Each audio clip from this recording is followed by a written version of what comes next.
There they are! I was looking for my people. I just found them. Oh, that was so corny. I know. I'm sorry. I have been, I was going to say, I have been saying corny things this morning. Those were actually the first words that have come out of my mouth today. But I was saying corny things in Discord. Okay, before any of the rest of it, I acknowledge the traditional owners of this land, the Whadjuk Noongar peoples. I pay my respects to their elders, past and present, and to Aboriginal elders and peoples from other communities who may be taking part in this live stream today. So good morning. Oh, TTS is up. TTS is up. I'll just make sure I've got some volume so that TTS will work. Good morning to Amanda, Crispian, Tinker001 as opposed to Tinker007, Sharky1545, Russell Rainey, SK Photo Guy, Paul Schultz is here, Pete! Hang on, where was Pete's comment in the chat? I just saw his name. Pete. No, says Pete. At Relware said, Soylent Green is people. Yeah, Soylent Green is people. I was worried that I'd offended you this morning with what I said in Discord. So I'm glad that... Was it this morning? Last night? I don't know. Good morning to Stephen, Grant Maisels, Any Mules.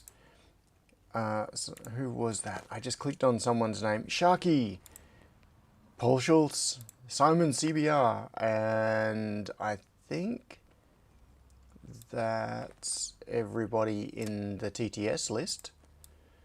So,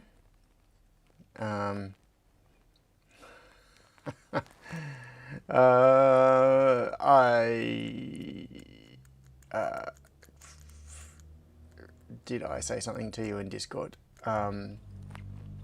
I replied to a message, I think. It's a blur. It's a blur. I don't know.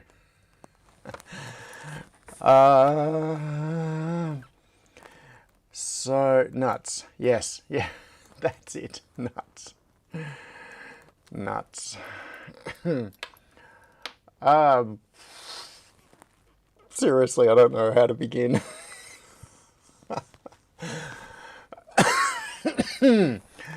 You are seeing me more discombobulated than usual. Okay. Oh, good. This is good. This is my get out of jail free card. When I can't think of anything, I just appeal. I now have the appeal to the nerd brag. And the nerd brag from Grant is, I've now extracted 2,587 16K pages out of 4,096 from the Greenwave Bridge NAND Flash, ETA 3 PM. Get work done on a Saturday night, so I have something for Sunday's brag. Yeah, that is cool.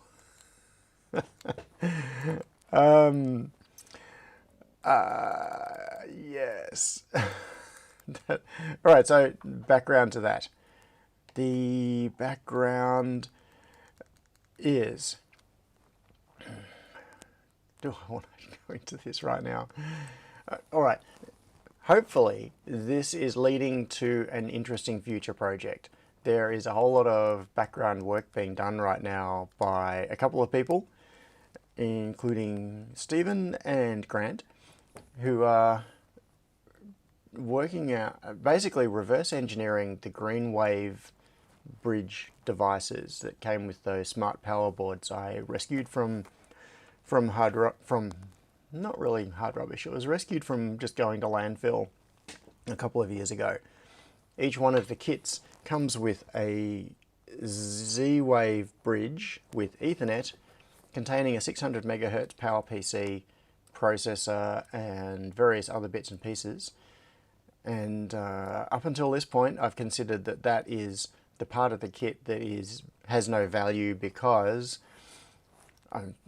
what can you do with them? It's just a little embedded device with no firmware or anything that we can run on them. Turns out that they are running Linux, and Stephen and Grant have been getting they got console access, and then pulling off the contents of the memory. Oh, PowerPC. Okay, Grant says 400 megahertz PowerPC. Sorry, I overstated their performance. So they could actually turn out to be extremely useful little devices. It's a little device about this big with a PowerPC processor in it, Ethernet on board, and Z-Wave hardware. So yeah, it could do really cool things. Oh, good morning to Don from New Zealand. Okay, where are we? I've got to start looking back at the chat and say and see. Did anybody have a? Do anyone else have a nerd brag? Amanda is pretending to be a cat dog. Crispian is making bolognese toasties. Yum.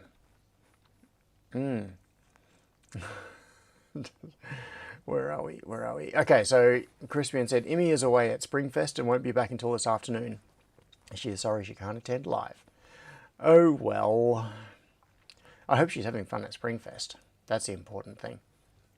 So, last night was Dylan Stock's light show, and there were a couple of us there. So Stephen was there, Matt came along, Matt L, who some of you would have seen in the chat in previous things and have met at the barbecue. So, oh, Sion, good morning, Sion. Yeah, so Dylan has a YouTube channel called The Stock Pot, where he does crafty sort of things with a techie bent. And he's set up a really big Christmas light display at his parents' house, and there's a park directly over the road, so you can be in the park. Straight across the street is the frontage of his parents' house. And last night, he put on a big barbecue and a heap of people turned up. So there were a whole bunch of us in the park right outside his parents' house, barbecuing and chatting, and then we got to see his big synchronized light show. Oh, what? What? Had a bunch of stuff stolen. Oh, right, yes, that was a few days ago. Yeah, so Dylan posted a YouTube video a couple of days ago saying that in the lead up to setting up this show, he had, a car had been broken into, something like that. Yeah. Yeah, it was pretty cool. Yeah, Amanda said from his car, yeah. Yeah, but he managed to pull it off. I actually have footage. I took my camera and I got footage of it, which is on. In fact, I am going to go and grab the SD card out of that camera because I haven't even checked whether it worked. So, I don't know how well any of this is going to show up, but let's chuck the card into my computer and see if I can actually pull it up. Add device. No, I do not want to add that to Google Drive. No, I do not want to add that to Google Drive either. Okay, Lumix, DSIM, Panna. All right, it'll be the biggest file. At some point, I'm going to turn volume down a little bit. And bring this up. So this was, hang on. Oh yeah, it was playing the blues. Yeah, it's actually really hard to see here. Because this show was, the idea was to entertain the kids. So it had things like the Blues Clues soundtrack playing, and it's all synchronized to the music using X lights. But one thing that the camera doesn't pick up very well is variations in the color. So when you see this in person, oh, and what you can't see here, I'm going to see if I can find a bit where it's illuminated. Oh, just there. See on the right? Hang on. I'll see if I can pause it when it's on. There, on the right. There is an enormous Christmas tree on the right. So that is a 4-meter high RGB LED Christmas tree. And you can see the littler ones here. Just for scale, these little Christmas trees, these tiny little ones on the left, they're actually surprising. They're quite big. And those are made out of PCBs, which have, so there's a circular PCB at the bottom and a smaller circular PCB at the top, with strips of RGB LEDs going in between them to form the cone shape. And they've got 3D printed brackets and tube that goes between them to hold them apart. And then they are all tied into X lights, I think. He's got controllers everywhere. There's stuff all over the house that isn't even illuminated here. And the tree on the right is basically a 4-meter high version of the same thing. It's got like a wind-up crank hoist that raises the middle of it. So there is a disc at the top where the LED strips are terminated, and then they run down to the big ring on the bottom, and he can turn the crank, which raises the whole thing up, and it all straightens up and goes up in the air. But yeah, the whole thing is, well, you can kind of see there the patterns playing on the tree.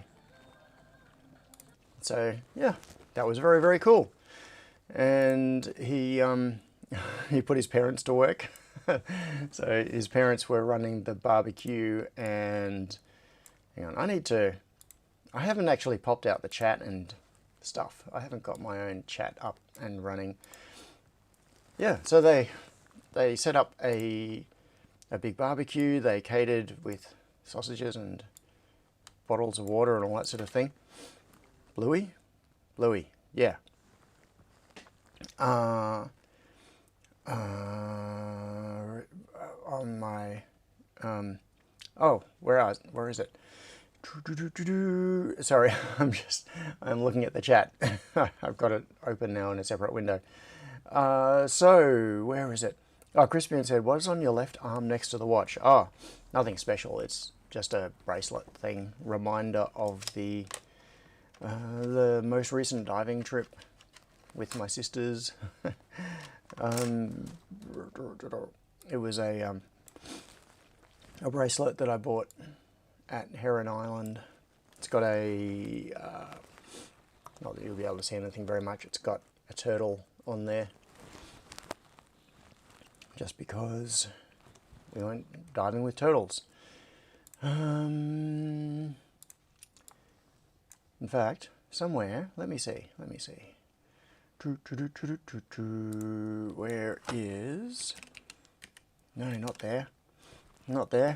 Ah, it's all going wrong. There.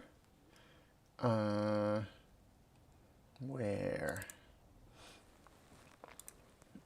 No, I don't think it's in this place. I was just going to pull up a video of some turtles. No. Okay, so I will turn down the volume a little bit, leave that going just because of the visual interest, whatever it is.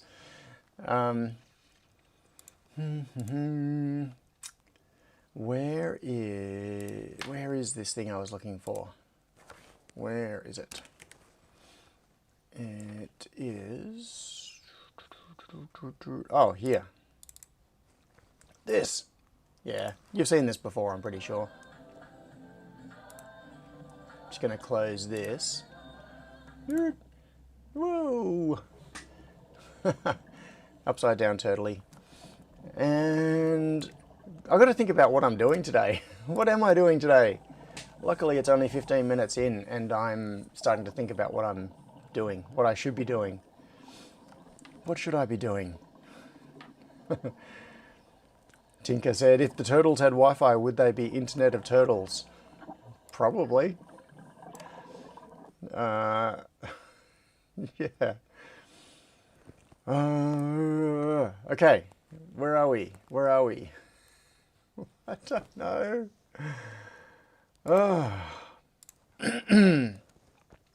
Yeah, we've moved from chasing squirrels to chasing turtles. And Simon said, random chat for at least the next 50 minutes. Yeah, well, yeah, the video has stopped right there, looking at the back end of a manta.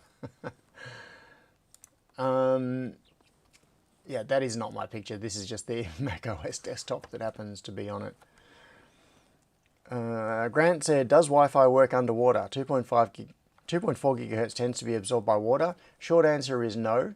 In fact, RF is terrible. RF underwater is a no-go.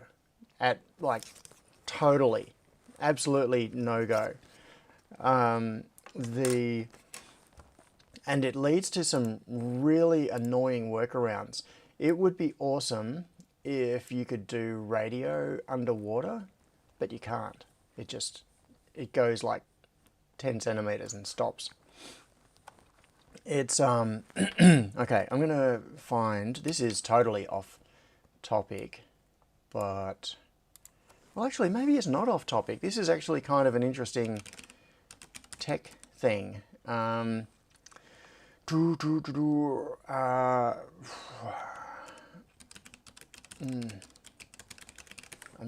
not even sure what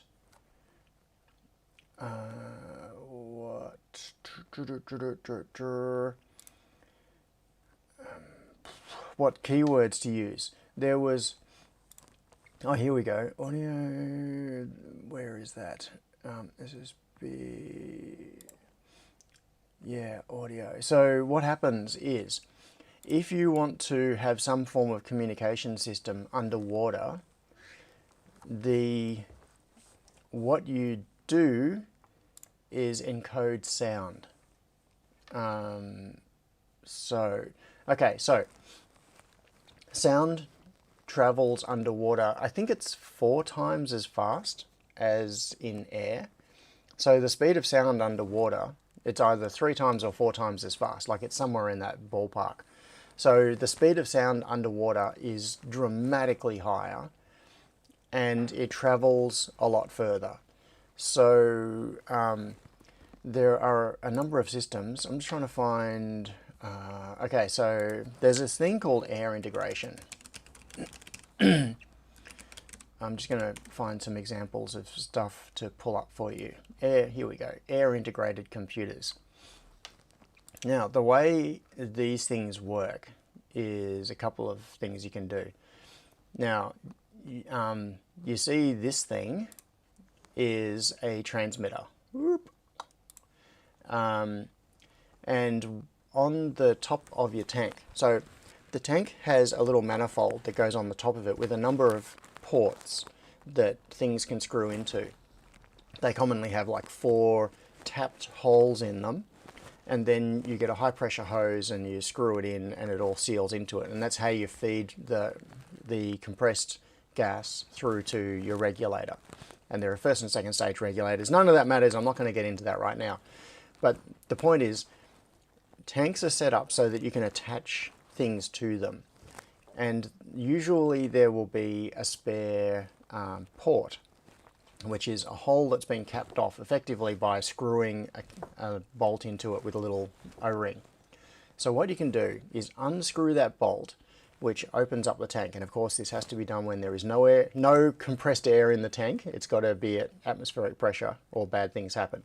So you open one of the ports and you screw this device into it.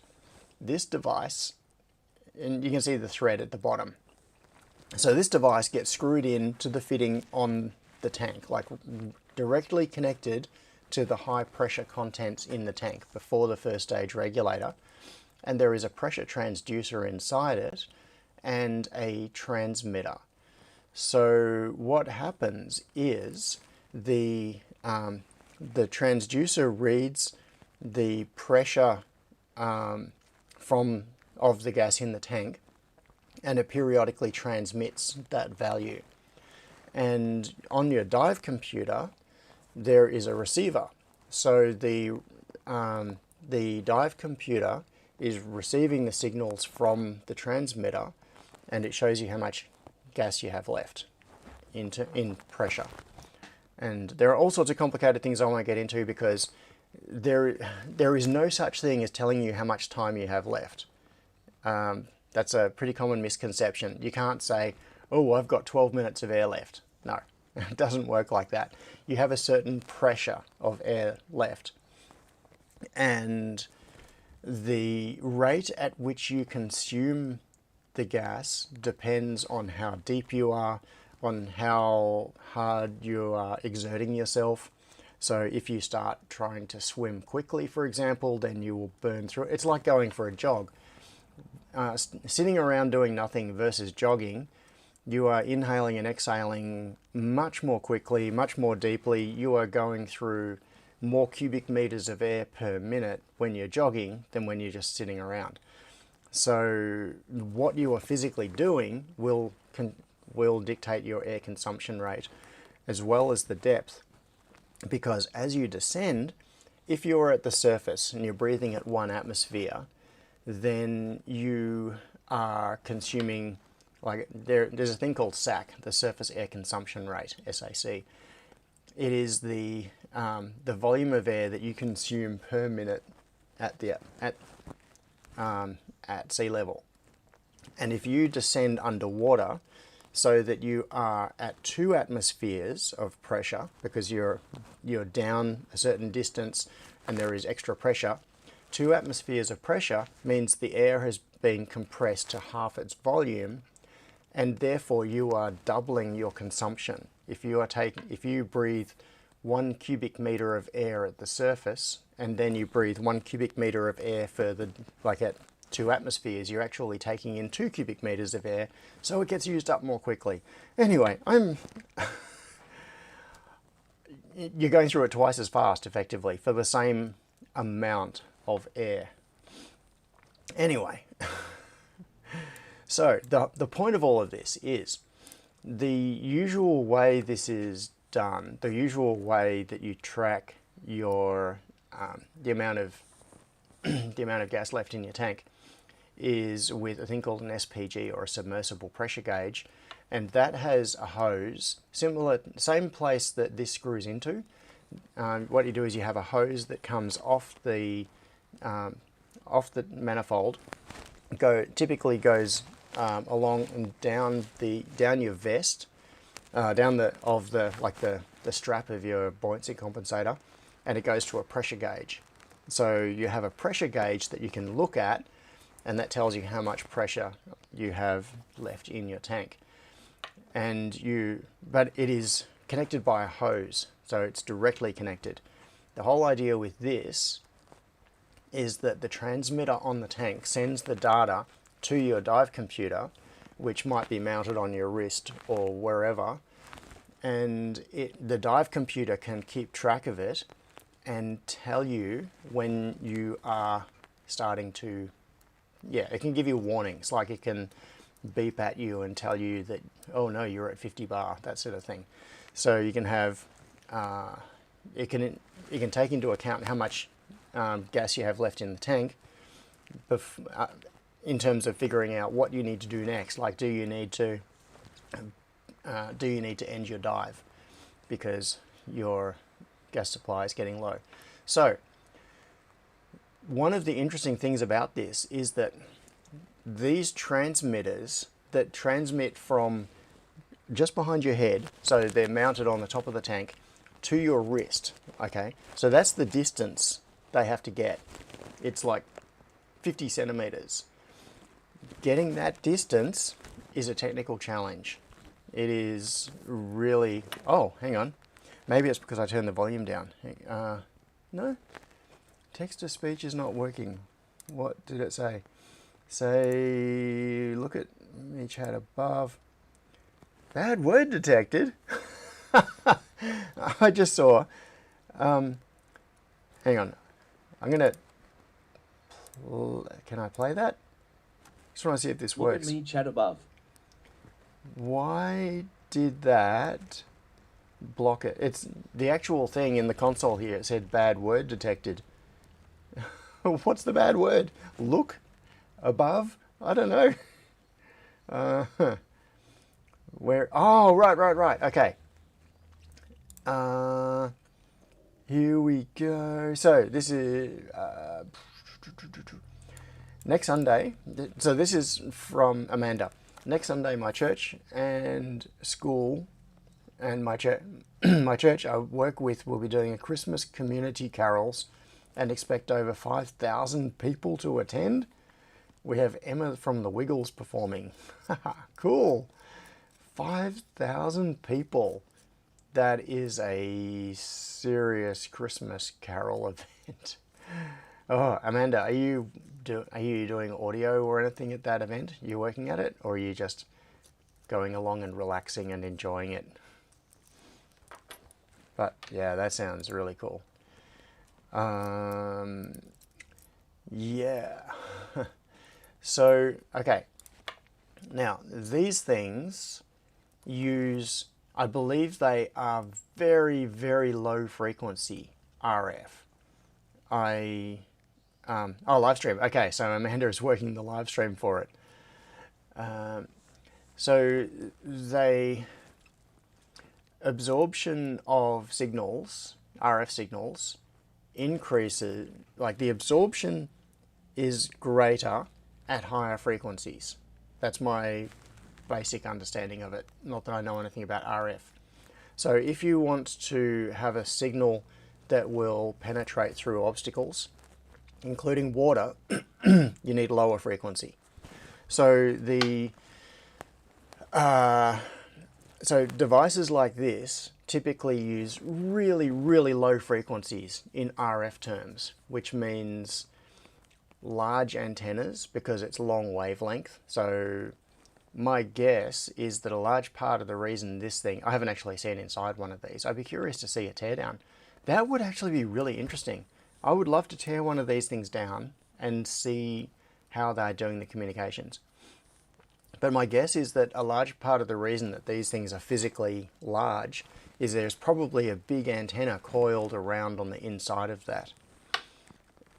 And because it's such a long wavelength. So these have a very limited range. Now, one of the interesting things about them, and this is a super cool thing. So one of the things that happens when you're diving is that you are frequently checking your buddy's air supply.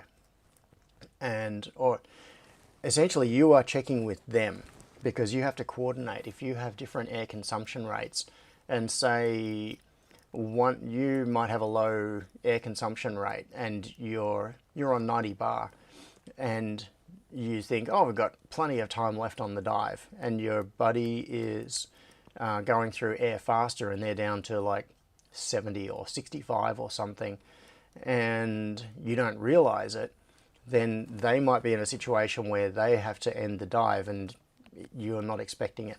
So one of the things that you do in terms of coordinating is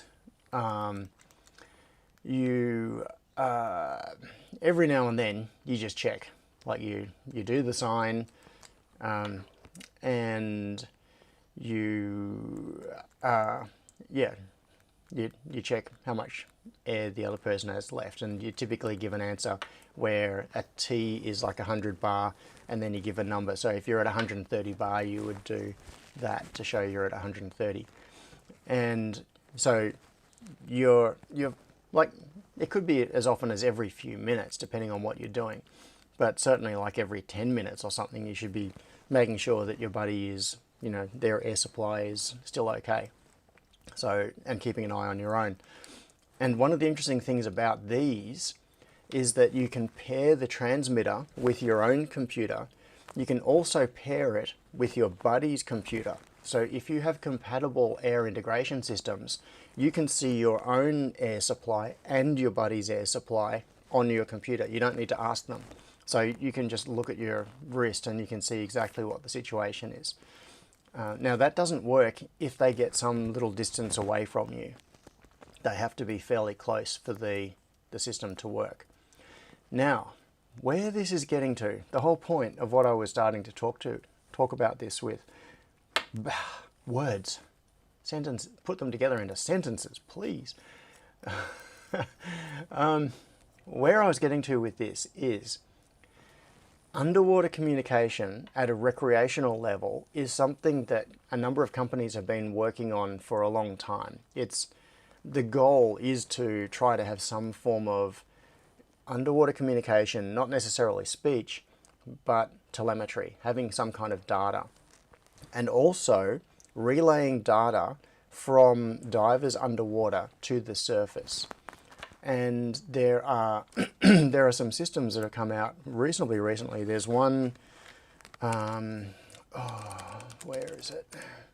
There was one that was shown at the big dive show a month ago. Here we go. Underwater tracking. Oh, here's an article on it. So basically they're using acoustics. Where am I with this? Yeah, so what they do is have a positioning beacon and yeah, do some trigonometry basically based on, because you can't use GPS underwater. Oh, here we go. Ultra short baseline technology operate in the medium frequency band, typically from 16 kilohertz up to 32 kilohertz.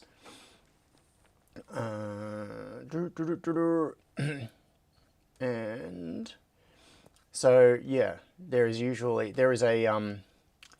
so where is it? DEMA. I'm navigate, yeah, blah blah blah. There is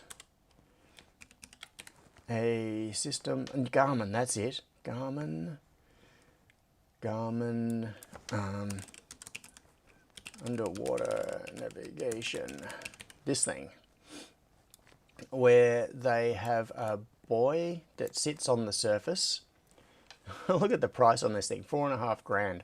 So the Garmin Descent S1 buoy, which sits on the surface, and I believe this has a GPS receiver in it. This does not go down with you, it stays on the surface above you. And then the divers have a device which communicates with the buoy, so it acts as a relay.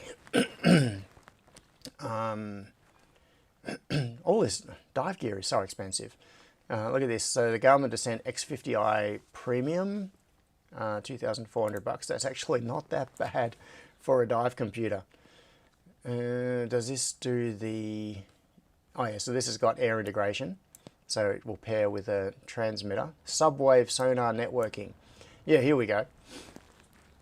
Sonar networking. This is what I was talking about. So what happens is, to get if you want to have communication from diver to diver, or from the diver to a buoy, then you need more than the very short transmission which you can get from your tank to your wrist, you know, the 50 centimeter sort of range. You need many meters to do that sort of thing, and to do that you have to bring the frequency even further down. So instead of being RF, it actually gets into audio. So the way these things work is they basically transmit a sound, which is like, it's like a packet encoded audio, and it transmits it out into the water. And then there is a microphone on the receiving end which receives the packet and decodes it and pulls the data out of it. And some people with hearing that is more sensitive can hear the data. So every now and then you hear a little beep as the data packets are transmitted. And for people who can hear it, it's really annoying. And other people, so younger people can tend to hear it because they have a greater range of hearing. Older people who can't hear it don't see a problem because they just don't hear it. But for those who hear it, if they're in the water and there's one of these little data systems that is doing subwave sonar networking, and they hear the data packets. Very, very annoying. So it is an interesting challenge. Trying to do underwater anything is a challenge, but it leads to some very... At Tinker001 said, I bet it makes dolphins nuts. Oh yeah, the effect on marine life. That I've yes. That is a very good point. The ocean is a noisy place. If you haven't spent time underwater, you may not be aware of it. But being underwater is noisy. You can hear stuff from so far away. Like you hear a boat engine start up, like an outboard or something, and you go, "Where is it? It's like right over me." But no, it might be a kilometre away. It's just the sound is bouncing around and travelling so far. And there's, yeah, you hear. I mean, often with scuba, you are making a lot of noise because your bubbles are, every time you breathe, it's... but if you take the time to listen, you hear a lot of stuff going on. A lot of other things going on around you. Animals making noises and things, yeah. Yeah, so, anyway, what was my point? My point was, I don't have a point. Yeah, well, how did I even get started onto this? We're talking about RF, talking about, Don S said, when an oil exploration vessel is working, it's very noisy. Yeah, it would be. Ooh, Amanda, let's see if the TTS works for this one. What? Blocked. I think there must be something going on with the with TTS. Okay, so it said Tinker's message, which was, I bet it makes dolphins nuts. It played this. At Tinker001 said, I bet it makes dolphins nuts.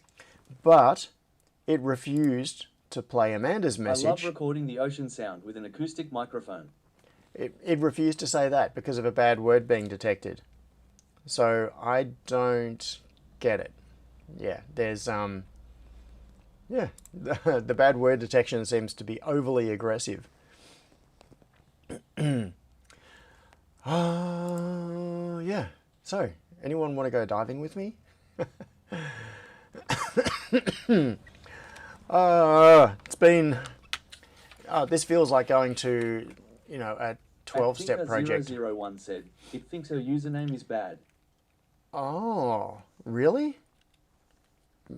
How would that username be bad? I don't understand that either. But it's possible. You might be onto something. Oh, and Crispian said, yeah, okay. Sorry about the scroll. Don't apologize. Oh, it was Grant that brought it up originally. No, this is an interesting topic. Okay, so blocked, not a mod. Oh, is it in mod only mode? Okay.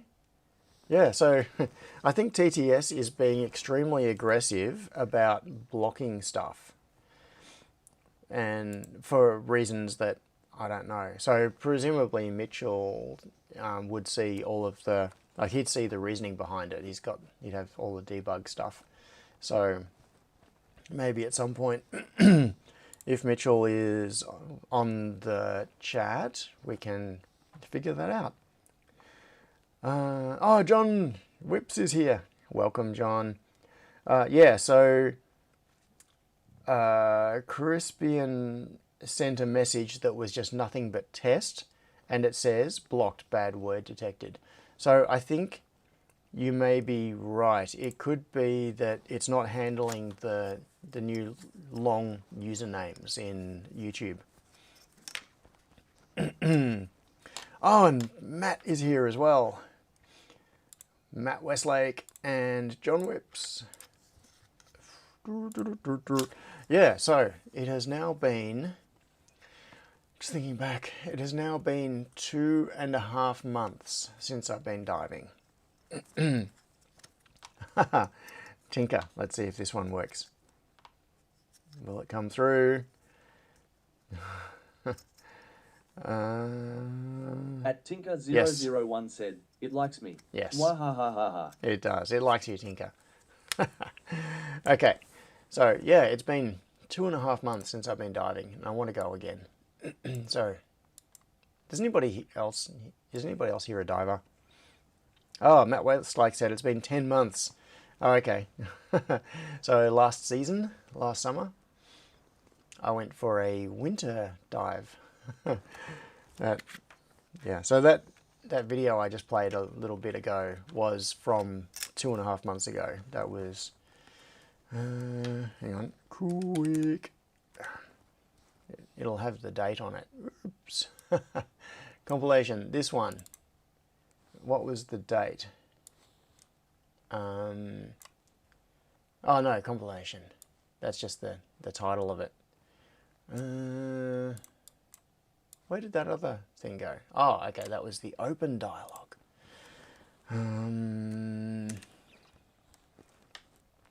It was it was in the period of like 27th to 31st of August. That was when I was at Heron Island, so that's the last time I was diving. Oh, and just because I can. I'm back in this mode again. So there's a cowtail ray. Cowtail ray. I've shown you that one before. That was on the same trip. And what else? Baby shark. This one. Tiny little baby shark. Look at that. Little black tip reef shark. But it is tiny.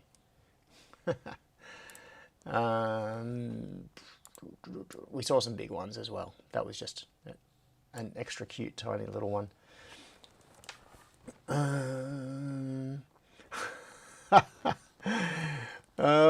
My name's Pete, and it's been less than 10 moments since my last troll attempt. 10 moments, so that means 15 minutes, as we learned. No, 900 minutes. No, hang on. A moment. A moment is 90 seconds, was what we discovered last week. So that means 10 moments means, yeah, 900 seconds. That sounds right, yes. So it's been 15 minutes since Pete's last troll attempt. Okay, so I'm going to show you the result of... Oh, I posted the video on Discord. What was that? What video are you referring to?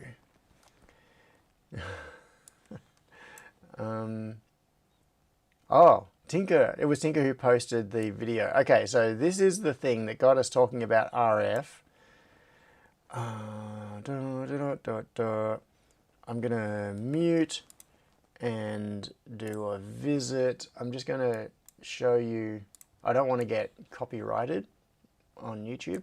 So this is a video from Mike Harrison at Mike's Electric Stuff. When was this? 7 hours ago. Okay, it's a new one. So this is an antenna. This is a bizarre antenna design, and he's pointing out some of the strange features of it. So there's this weird antenna here. This, you can see there's a black magic antenna design here. This PCB that you can see, we're looking at the edge of it there. It's about 3.5 millimeters thick, and it's got traces on both sides. I'll come back to here. So you can see it's got a trace on this side with a whole lot of wires that go all the way through this 3.5 millimeter thick PCB. And then there is PCB on the other side as well. So that PCB is forming an antenna of some kind. There's a GPS antenna there. There is this shaped piece of brass up the top here with these little fingers sticking down, and it's bent, and then there are the coils wrapping around it. Ah, yeah. Oh, look at this. You can see the traces going across there. And this is the antenna out of one of those little car fin things. So the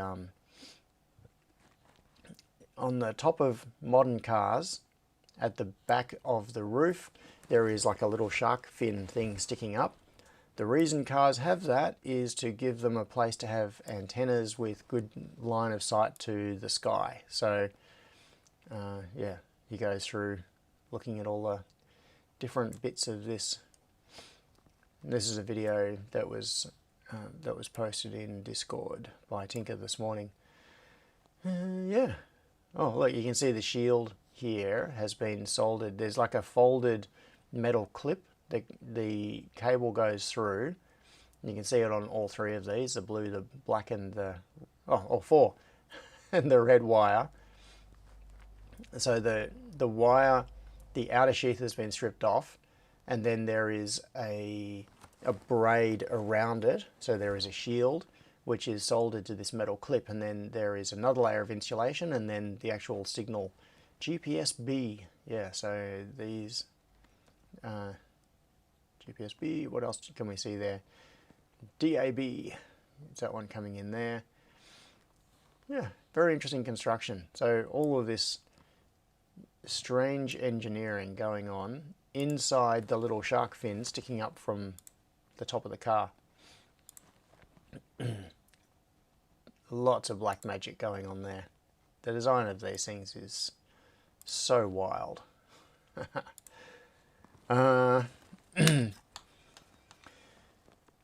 Stephen said the GPS antenna is so pedestrian by comparison. Yeah, it's, well, yeah. Visually, yes, it's just a little cube. But GPS antennas work at very high frequencies. So that's the GPS antenna right there, that little block. And there is a whole lot of precision stuff going on inside this enclosure. You just can't see it. But the design of these other antennas, that's just wild. It looks like, I don't know, some kind of an abstract sculpture. Tinker says, oh, hang on, is it going to TTS? I think it is. I've got to click play. Come on, TTS. Oh, I muted it. That's why we couldn't hear it. Hang on. I had muted because I didn't want to get a copyright ding on Mike's video. At Tinker001 said, primary purpose of those antennae is to catch your snow brush annoy you. You catch your snow brush. Yeah, that's a really common problem for me. Oh, my snow brush gets caught on things. Snow brush.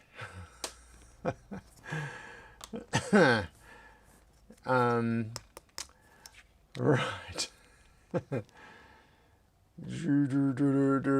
Okay, so I wanted to show you the result of what I did last Sunday. All right, I'm just going to fire up Fusion and also maybe fire up Affinity. Yes, I will fire up Affinity. So on the stream last week, I was looking at recents. Why isn't it showing? In recents? Open recent. Oh, come on. Fusion, stop taking focus. No, not Fusion. Affinity. Fusion stole my focus. Open recent. The recents menu in Affinity is too short. Okay, more. No. Alright, I'm going to have to find this file myself like a sucker. Projects. IOMod. here we go. Ah, also, I have been trying to, actually, there's an easier way to do this. I'm going to go to GitHub, yeah, that one. I have been, during the week, I have spent a little bit of time expanding on a couple of repos, particularly IOMod. I pulled the different, because originally the IOMod repo was just for the AD5593R, because my original concept was just to make one module. That was the whole point, was just to make a replaceable module. And so the IOMod repo was just for the AD5593R module. And then of course I did the MCP version and I did the Serial Wombat version, and so I've now restructured this so that the IOMod repo is like the catch-all for all the IOMod related things, including the general information. And I'll come back to that photo in a moment. But basically it starts with an explanation of what IOMod is and different designs. It's got documentation of the overall pinout. So this is the pinout showing every single possible signal. And typically you would have the I2C address in the grey box there, or it would say SPI if it's SPI. And then I've listed what each of the pins is, and what the meaning is, and the mechanical dimensions, showing how it all fits together. There's the adapter. This bit is what I'm going to get back to. So also I did this tool because I wanted to make it easier to get the modules in and out of tight spaces.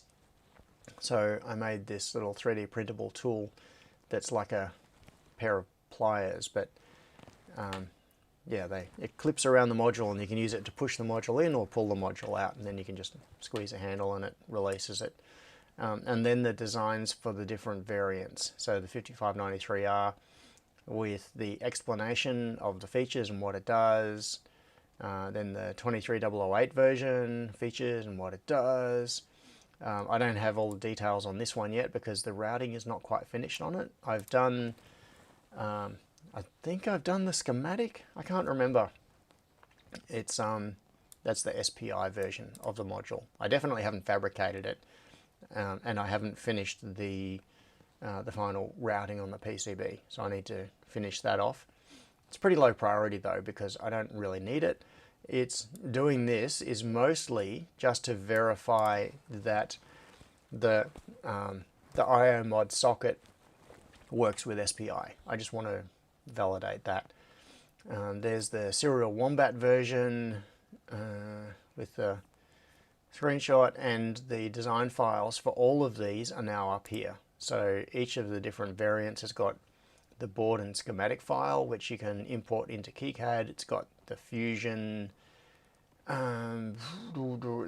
project, which is like a one-click, all-encompassing thing. So if you have Fusion, you just load that, and you get the schematic, the PCB layout, the 3D model, all tied together, and you get all of the associated build stuff with it. So I've done that for each of the versions of the module. All the design files are now there. The the 3D files for the puller tool, which is that orange thing there, that 3D printable tool, that is there.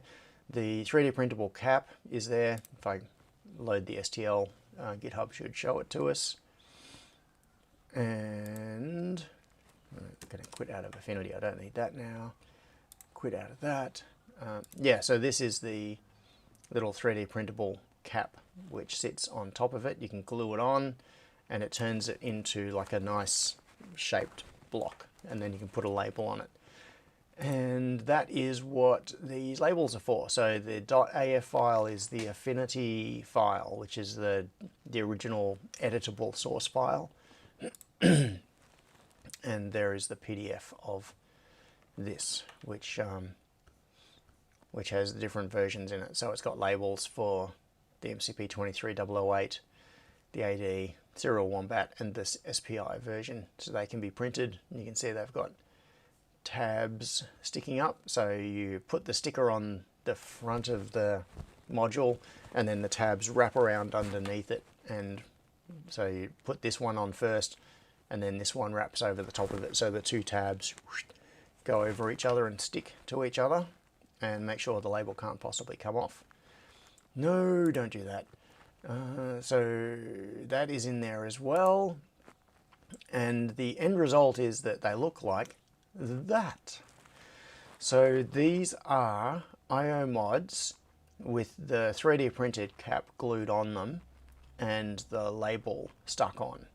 So you can see it's the label ends up making it like a nice big colourful thing where you can easily tell them apart because I've given a different colour to each type of module, and you can very clearly see the pinouts. So here you can see, for example, Serial Wombat doesn't implement the interrupt output, but the 23008 version does have an interrupt output. And there is, yeah, and also I've done the label for the SPI version, even though I haven't actually made the SPI version yet. And just to prove that it really is real, here they are, sitting on the bench. So there's the 805593R version. This is the one I've got the most of, but the rest of them are actually inside the test. Oh, and also I built another test chassis, so I have a couple of the new ones now. Hang on, I've got a cough.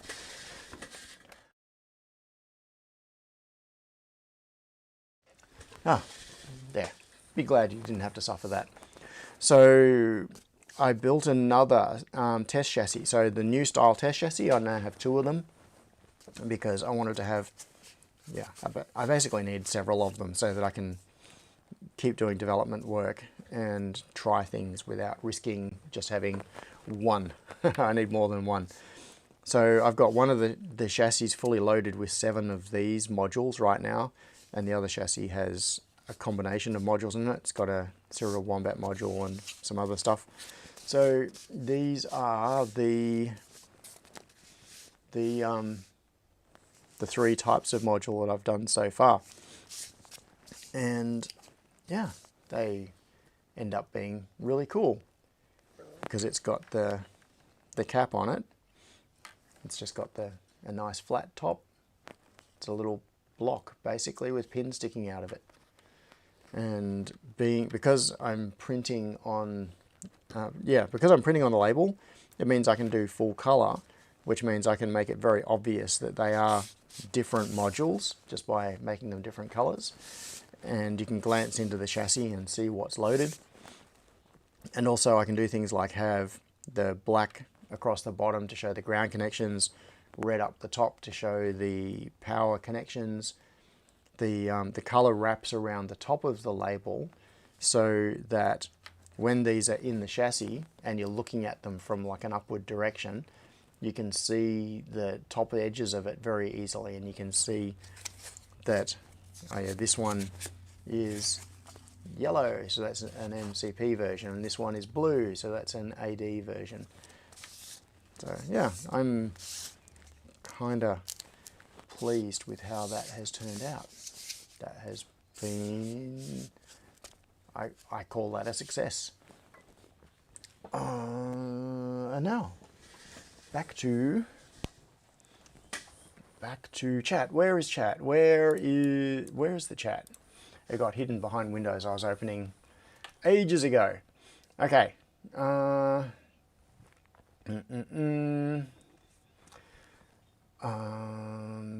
Where are we?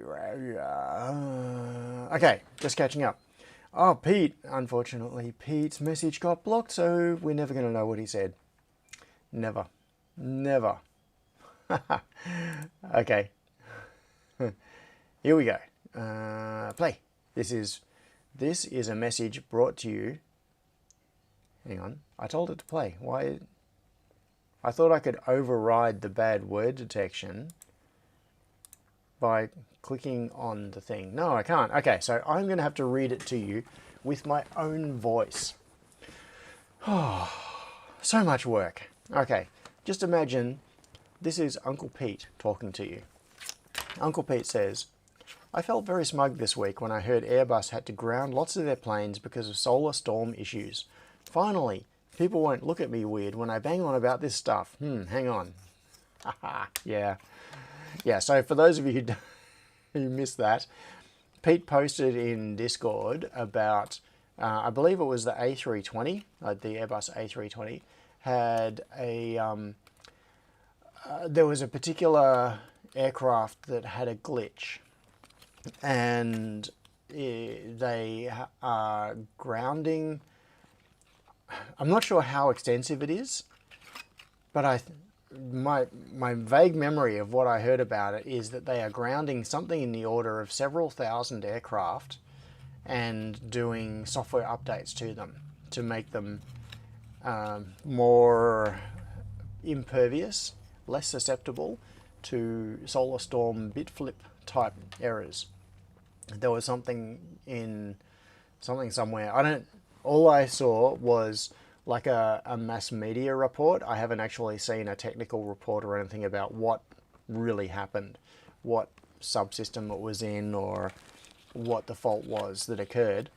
But the very high level summary is an A320 experienced a software glitch and they need to patch them. Oh, this is funny. This was a yes. Tinker said, just because you live on the bottom of the planet. Yeah, I don't understand what a snow brush is because I live on the bottom of the planet and snow only falls down, which means that it doesn't fall up, which means it can't land on Australia. It just lands on the top of the planet. Yeah, the planet is sitting there and all the snow just sprinkles down onto the North Pole. We're in the shade. Jordan made it. Where are we? Oh, Tinker said, Nerd brag, I got my code auto-detecting the I2C devices I have on hand. Cool. That's nice. Dentistry's asked, is that all the hardware on the bottom of the module PCB? Yes, it is. Yes. Yes. I put a little explanation in here. So I designed all the modules upside down so that when they are assembled, the parts are underneath, so that the top of the PCB is totally flat. Now, my original plan for that was so that the top of the PCB could have silkscreen as the label, and I just wanted a big area for silkscreen. I wasn't thinking ahead to putting a cap on it and putting a printed label or anything like that. I just wanted an area for silkscreen that wasn't blocked by all the parts. That's why I designed the PCBs upside down. But in retrospect, what I could have done is design them with the parts on top, because, and it even would have been better, because the plastic printed cap that goes over it could cover the parts, and then the label could go on, and it would end up being nice. And then I would have a smooth top and a smooth bottom. At the moment, I've got a smooth top and all the parts are underneath. So when the two tabs from the label wrap around, they don't have a flat surface to stick onto. They're sort of sticking onto the top of all of the parts of the PCB, and then the other label sticks onto it.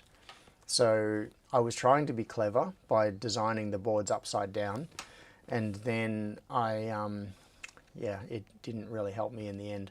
So if you look at, yeah, this one, for example, the IO mod, it has a flat top, and that is because the PCBs... At Tinker001 said, John has a lumpy bottom. I do. Lumpy. Where are we? I'm going to bring up... Where is... Too many projects. Error. Too many projects.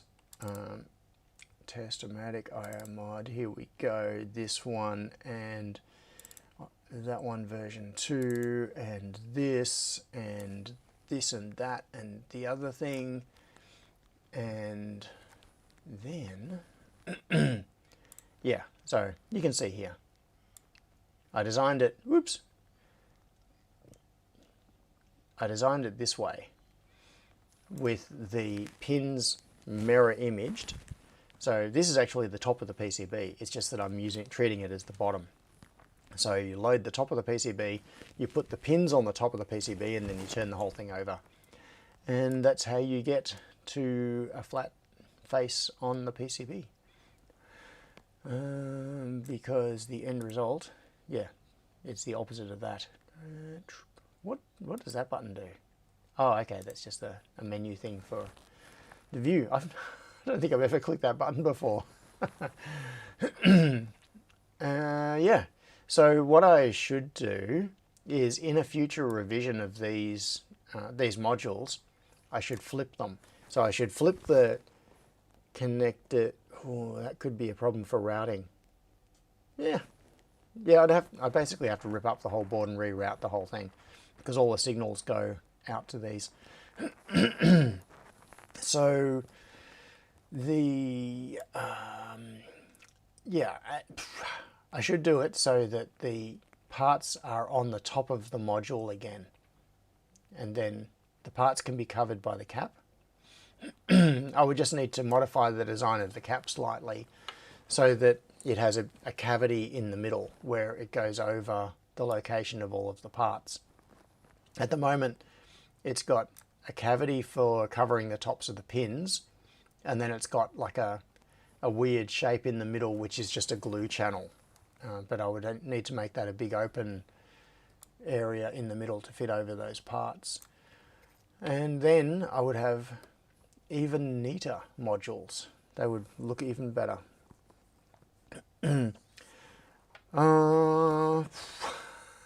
Stephen, I'm not going to read out that comment. No, you're not going to check that. Yes, I have a smooth top because I shave it. Right, David. David made it along. So John Whip said half of all A320s, approximately 3,000. Most just a software version awaiting code, rewriting a small number require. Sorry, I will try to speak properly. A small number require hardware update. Okay, so about half of the Airbus A320s are going through this update. So I find aviation stuff interesting. Hang on, I'm just going to check the chat. Okay, so people who have arrived. I think I said hello to Dentistries already. David Crisp, welcome. Squirrel Squad Cam. Who is Squirrel Squad Cam? And Jordan is here as well. Welcome, Jordan. So there is so much of aviation safety related regulation which is about not just, how do I put this? The philosophy is not about what is an acceptable risk, or what is an acceptable failure rate is a better way of putting it. So if you are making a consumer product, consumer goods, and you ship out 10,000 of them, and 10 of them fail, so you've got to, like, once the consumer actually receives it, 10 out of that 10,000 don't work. So you've got a 1 in 1,000 failure rate. So it's, 0.1% failure rate. On the face of it, you might think, yeah, that's pretty good. That's probably actually not that far off what is expected for consumer electronics. And yeah, you might think 0.1% failure rate, 0.1% fail. That is pretty good, and it's acceptable. And why would you optimize, or why would you add cost to your processes or to your product to take that from 0.1% to 0.01%? Because it's diminishing returns. Like, your cost of just replacing those 10 units, who cares? Take the hit on the 10 warranty claims and send them replacements, and problem is solved. economically, that is a rational decision. When it comes to air safety, the numbers don't work that way. You essentially have to take a zero error tolerance approach. And so when you have situations like, a crazy event like a solar flare causing a high energy particle to interact with a bit of memory in a computer in an aircraft flying through the sky causes that one bit to flip, which then causes an error on a communications message or something, like say an incorrect bit of data is reported, and you might think, what is the probability of that happening? Out of all of the tens of thousands of aircraft flights that occur every single day, the probability of that happening is so low. And yet, the potential of it happening again is enough to cause 3,000 aircraft to be grounded so that their firmware can be updated to make them impervious to this problem. Pete says, aircraft computing is very much like casino and bank computing. As much as possible, absolutely zero risk. Yeah. And as Grant says, aviation is worse in many ways because weight limitations prevent over-engineering in many areas. Of course, software does not weigh much, but in other areas it makes engineering hard. Yep. Hang on, I've got to cough again.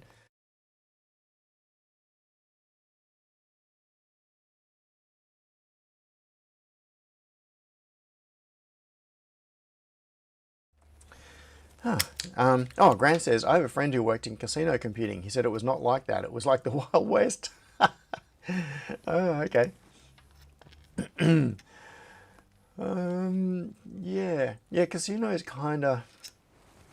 Casino's an oddball case. It's like this mishmash of organized crime, extortion, the Wild West, and analytics and statistics, and figuring out percentages and angles of how to manipulate money out of people and psychologically manipulate them to to fall under your spell and keep giving you money. So anyway, yeah, casino is just, they're a very strange thing.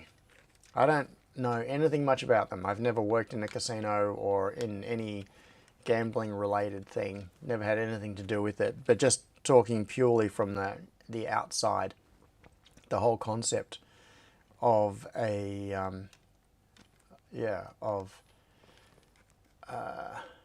of how casinos work, it very much feels like it's modern high tech throwback to Wild West days.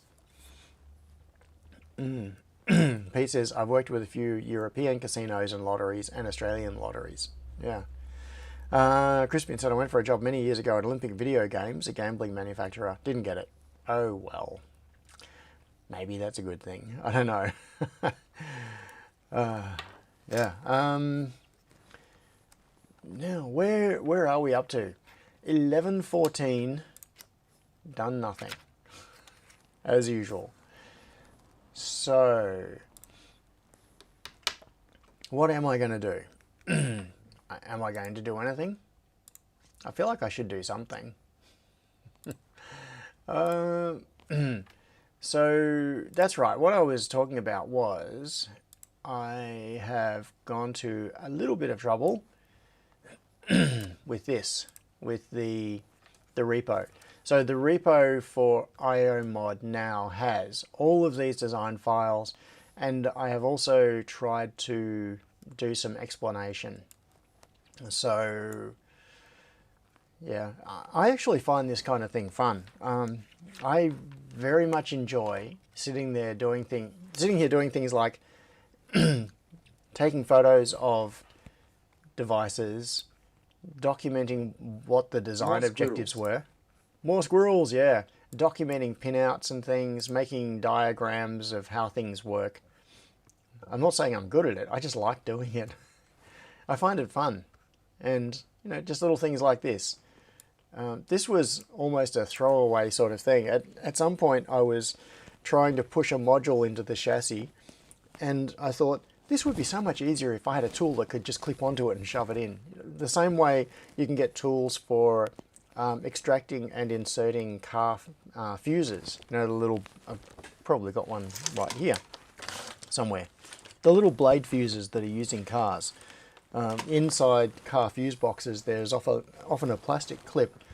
Got to be one here somewhere. There's one. So this is on a water cannon control board. There's a automotive fuse right there, the blue one. So blue means it's a 15 amp fuse.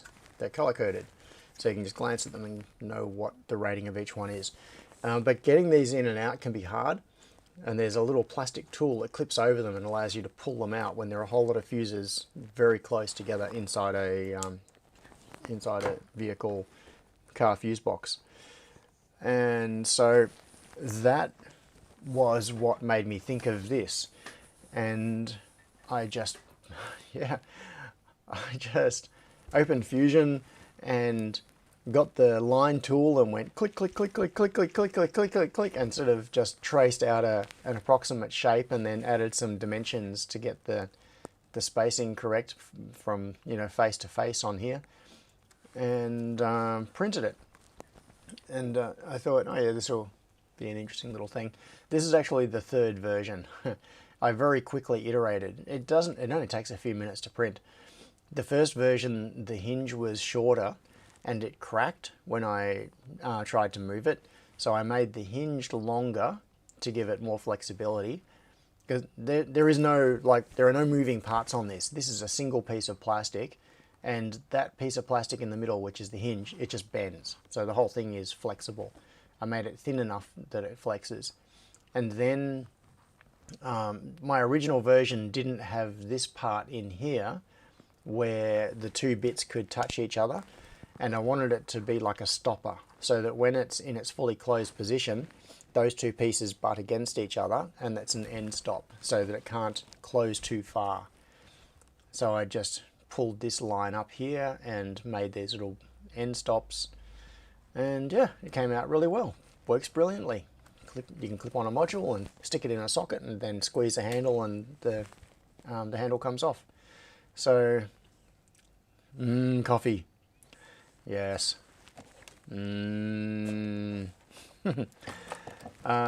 So, yeah, this little thing was a little throwaway thing.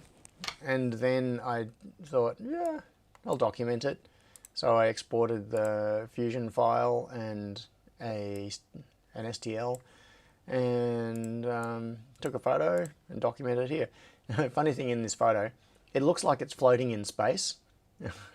You can see the chassis there with the hole where that module is meant to be plugged in, but it's actually sitting on the transparent deck of the Testomatic. So you can just see the edge of the acrylic right there where I'm pointing. And this is the, yeah, so it's just sitting on its edge on the transparent deck, floating in space. But yeah, I don't know. I find it fun documenting this sort of thing. And it's also, I think part of it is that it is satisfying, because I am so often just working flat out. I get to the point of, oh yeah, I've got it working and now I'll move on to the next thing.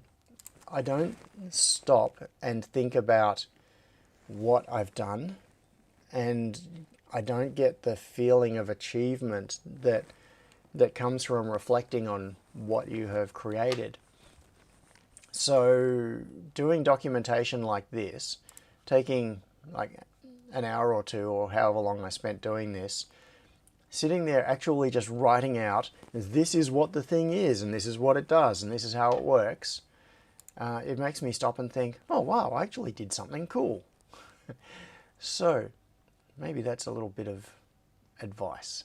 If you spend your time rushing from one task to the next and you don't feel like you're ever actually achieving stuff, take the time to stop and look at what you just did. And also, this is part of the whole nerd brag thing. The idea is, okay, so this can be my nerd brag for this week, is that I took the time to document the I/O module in terms of the format and the design. And I stuck it all on GitHub. So yeah, this is my nerd brag, is I did this. Yeah, it's fun. It's fun to look at what you've done and to realize that you have actually done something. You haven't just been running on a treadmill and not achieving anything, which is what it feels like most of the time. It feels like I can never do enough. I'm always behind. I'm always wishing I had achieved more and worried about the next things that are in the queue, the things that are piling up in front of me, like, you know, like a bow wave where you're pushing along. Tinker001 said, failure to document guarantees failure to maintain. That's a very good point, Tinker.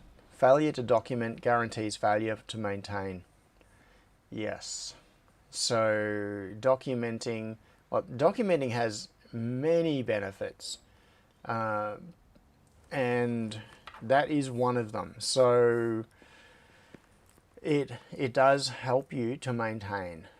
Yes, documentation can end up getting out of date, because if I revise these designs now, the temptation is to do things like update the design files in here, but then not retake photos or not update renders, and so you end up with things that are a little bit out of date. But documenting does help you with maintaining.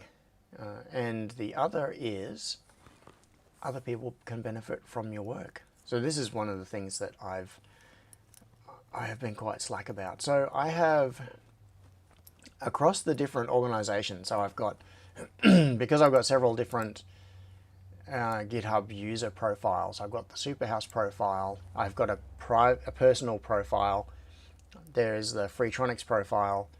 I don't even know if it's still active. I used to have a Practical Arduino profile, because all of the projects that were in Practical Arduino had resources on GitHub for those projects. So I had Practical Arduino projects on GitHub under that profile. Anyway, across all of these different profiles, I had a quick look a little while ago, maybe a year and a half ago, and realized that I have more than 300 GitHub repos. And they're not like trivial throwaway repos. Each one, there are some exceptions obviously, but each one of those can represent, like, okay, I'm just going to go to Superhouse. So the Superhouse has 145 repos. That's just one of my profiles. There's 145 repos in it. And some of these represent not insignificant amounts of work, like IOMod. That, even though it is a tiny, trivial little thing, it's a little module, 12 millimeters by 20 millimeters, it's still a useful and significant thing. And OpenKO, so I've just added some documentation to OpenKO as well. So OpenKO now has a whole lot more information about it, like hardware requirements. I documented the connections on the board, what the features are, serial connection, axis configuration, so all of this is now documented, what axes are mapped to what things in the machine.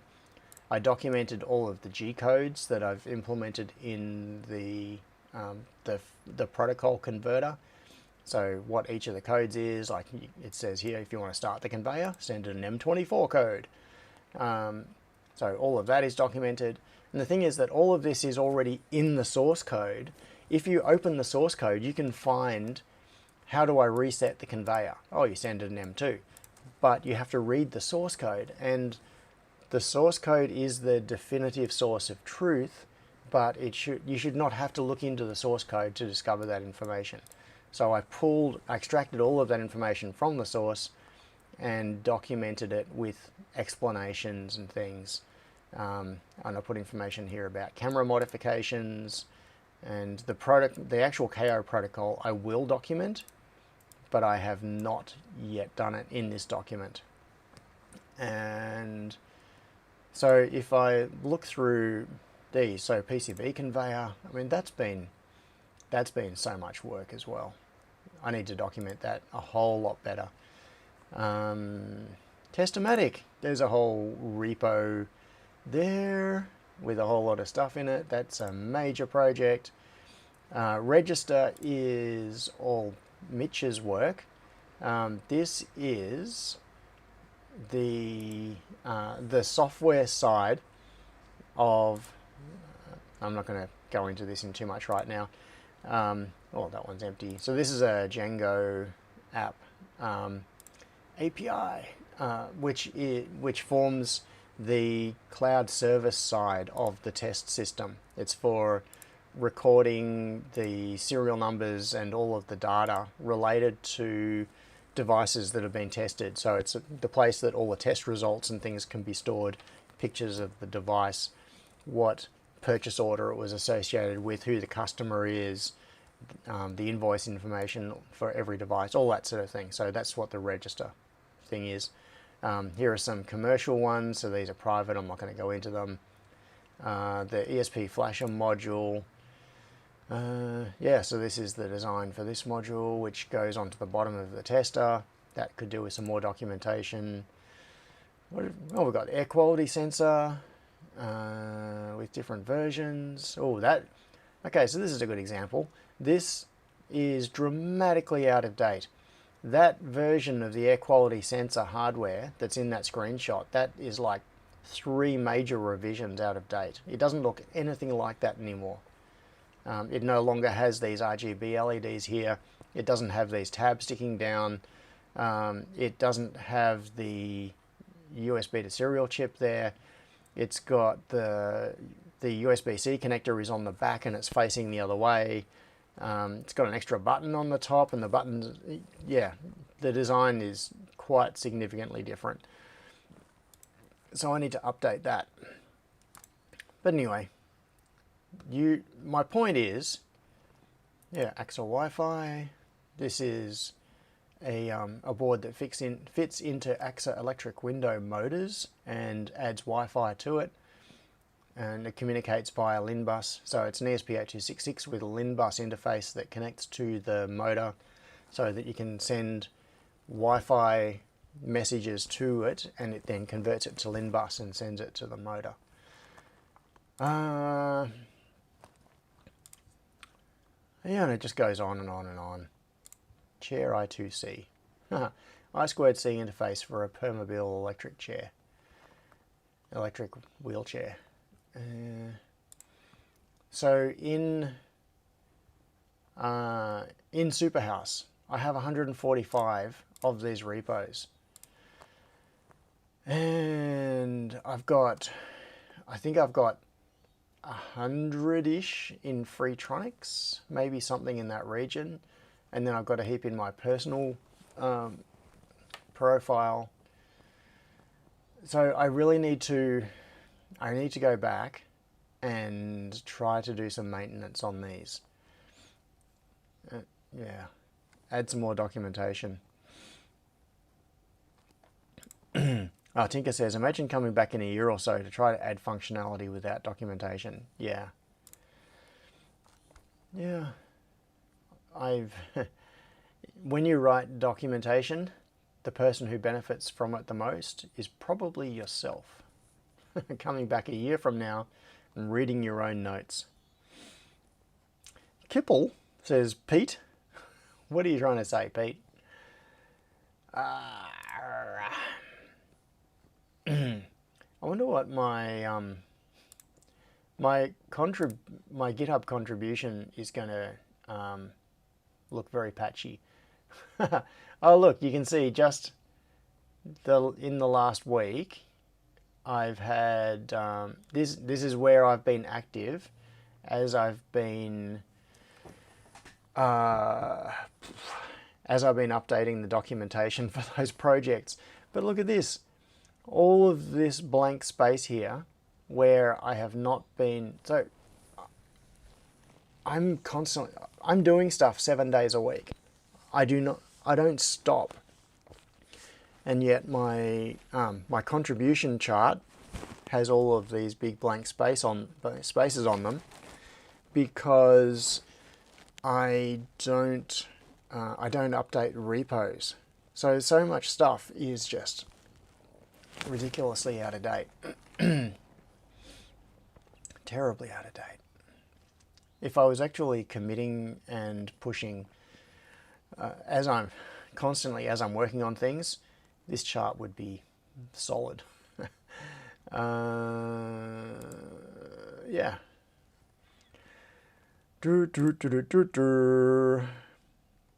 Stephen said, Bubble Pay? What about Bubble Pay? Oh, David says, if you document it, they can steal your IP. Yes. And there is stuff that they don't want you to know. So Pete said, Kipple is a manifestation of entropy and decay, representing the world's movement towards ultimate disorder and disrepair. Philip K. Dick thing. Okay, interesting. I know of Philip K. Dick, and I'm sure I've read some of his work, but I didn't remember the term Kipple.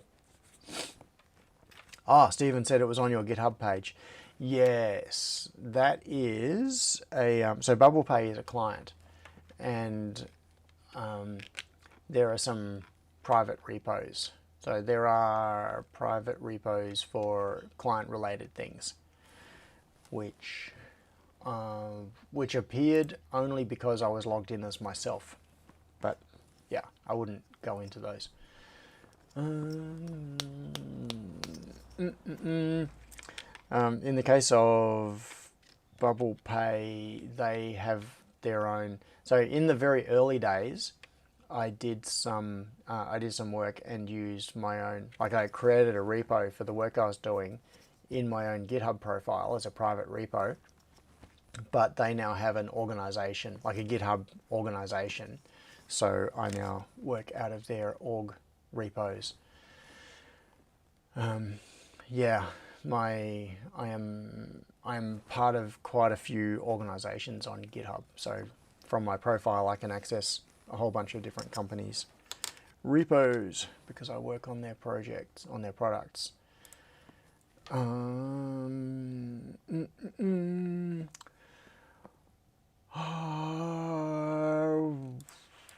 What are we doing?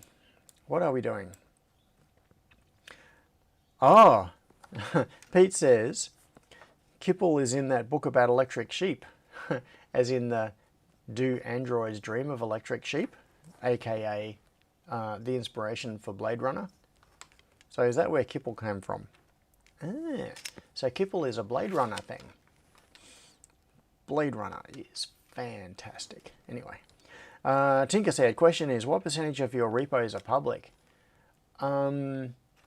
Of the projects that I have originated, the answer is 100%. So every single, and also there's profiles for the Hackerspace, profiles for the Open Hardware Conference, for Arduino MiniConf, I think. So there are projects in those. Yeah, every single project that I have originated is public.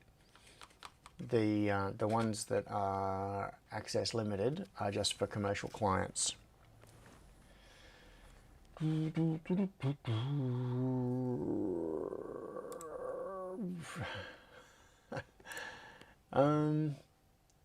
Yes. So, who wants to come diving with me? If you're in, if there is anyone here in Melbourne or somewhere that I can reasonably travel to, like Queensland or New South Wales, I will travel to dive. Oh, Tinker says, my GitHub shows only 36 public repos out of more than 200. Ah, so what's the reason for that? Is it because they are works in progress and you just don't want to reveal them yet? Or scratch spaces?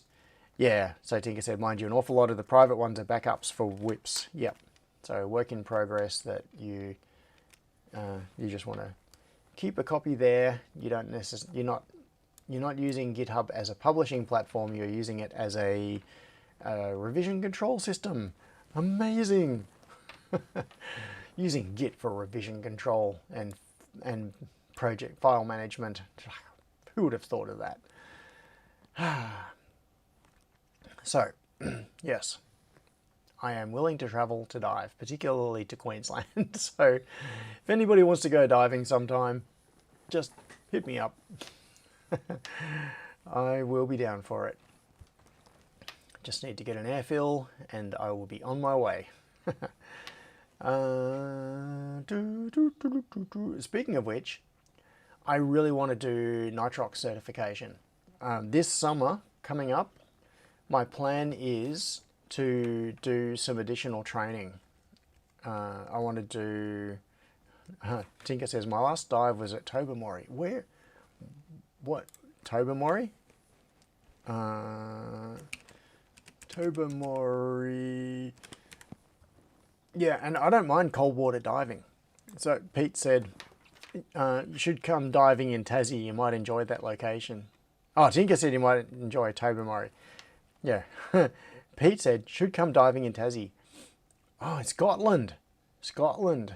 Tobermory. On the Isle of Mull in the Scottish Inner Hebrides. Is this the place you were talking about? It's not a different Tobermory? Let's try Tobermory scuba diving. Yeah. Me type good. What is there? Ooh! My passport is valid. Okay, so this is actually one of the things that I want to do, is I want to do wreck diving certification. I do not have wreck diving certification, and what I'm really interested in doing, even though this terrifies me, is cave diving certification. But the only reason I don't necessarily want to dive in caves. I want to do the cave diving certification because the process of doing the training teaches you a whole lot of really advanced techniques that are very useful and make you a better diver just in general. So it makes you much more aware of risks and risk management and line management techniques and things like that, so that when you're doing things like penetrations in wreck dives, having cave diving certification is an interesting thing. What's going on there? Oh, an underwater photo shoot. Okay. Yeah. Whew. That looks so cool. Yeah.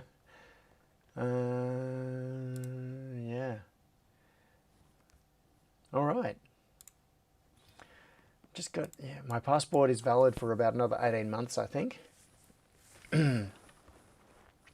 Oh, Matt Westlake said Mount Gambier is close. Caves are awesome. In response to Stephen saying caves bad. Wrong Tobermory. Okay, Tobermory is a womble. So which Tobermory is it, Tinker?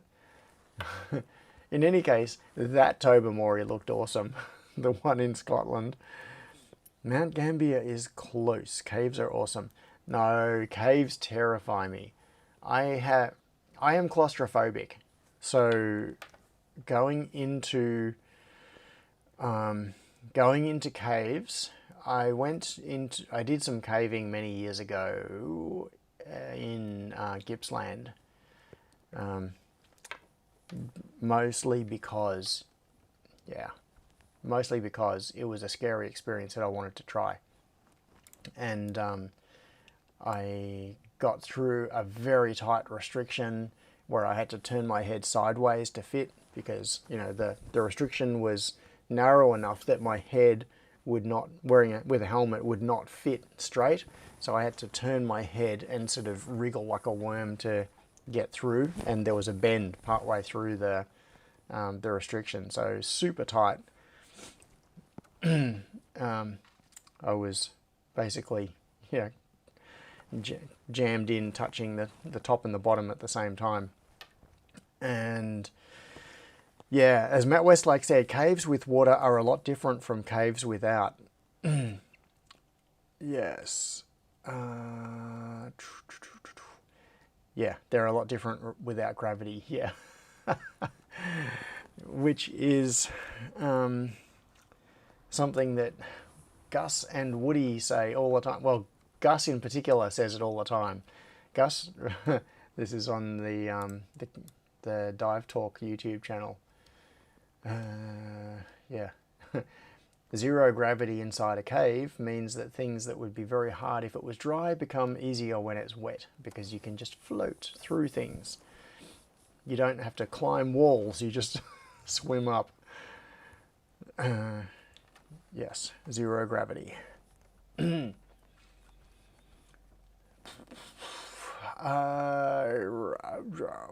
What am I doing?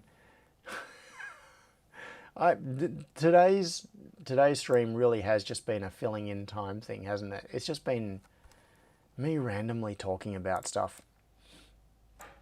I was not really prepared at all for today. Okay, so where are we now? Chassis. Yeah, I need to document Testomatic a whole lot more. I've got, yeah, are they up? I can't remember. Let's see if I have put the mechanicals up. GitHub, Testomatic, back up here. Oh, chassis, okay. 7 months ago, well, they'll be out of date. Okay, so I've got DXFs and F3Ds of all of the different parts of the, let's just pick one, backplate, that'll do. DXF is just text, so yeah, it doesn't render in GitHub, unfortunately. So all of the different parts, oh, left and right, maybe that is the most recent.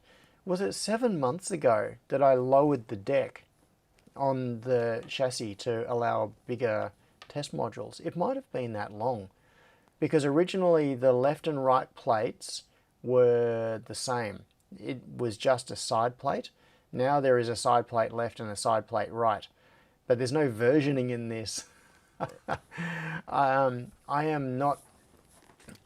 have not been versioning the mechanicals, and I really should. There should be like a chassis version blah, and then have everything contained within that. And then if I do updates to the chassis design, I should increment the version number and have all of the updated files so that you know which one is which. So far, that hasn't really mattered, because it's been just me. Apart from a couple of other people being sort of tangentially interested in it, it's really only been me that's actually made a Testomatic. So this has really just been a place that I've thrown the files. Whatever is my current design, I just throw it at GitHub and not organize it and not worry about revision control, really. So we're here where it talks about version 2.3 design files and images. That was the commit message. That was the version 2.3 of the PCB. So this gets into a versioning question this is actually something for you. Okay. What are the best practices for versioning a compound device where subsystems must also have their own version numbers? And I will show you a problem that I've got. Where is Fusion? Here is Fusion. If I come back into Testomatic and test modules, okay. This one, I can show you this one. This is for a client board, but I can show you the test module because it doesn't reveal anything, anything super secret or anything. So I'm going to show you a version numbering problem with this. Okay, and you can see it in the files here. So what I've got here is, so the device that it is testing, the actual device under test that this thing is for, is called RCmod. Okay, now this device is a Testomatic module, and it has a revision because the device that we are testing may stay the same device, but say I want to improve the test chassis or the test system, and I want to revise, do things like change values in a voltage divider on a sensing system, or I need to add or modify a pogo pin arrangement, or I decide I want to change to a different type of test module, so therefore I have to change some things. So there are multiple layers of revisions. So this is the test pin carrier board breakout. So 4-layer board. You can see, I'm going to get rid of the grid because it's just visual noise at this point. So you can see it's got all the connections here coming into the Testomatic chassis, broken out, and then coming out to all of the test pins. And there are cut track jumpers in line with each of the test pins, and a current limiting resistor for protecting everything, which could be a 0 ohm resistor, but doesn't need to be. It could be a 1K resistor or whatever.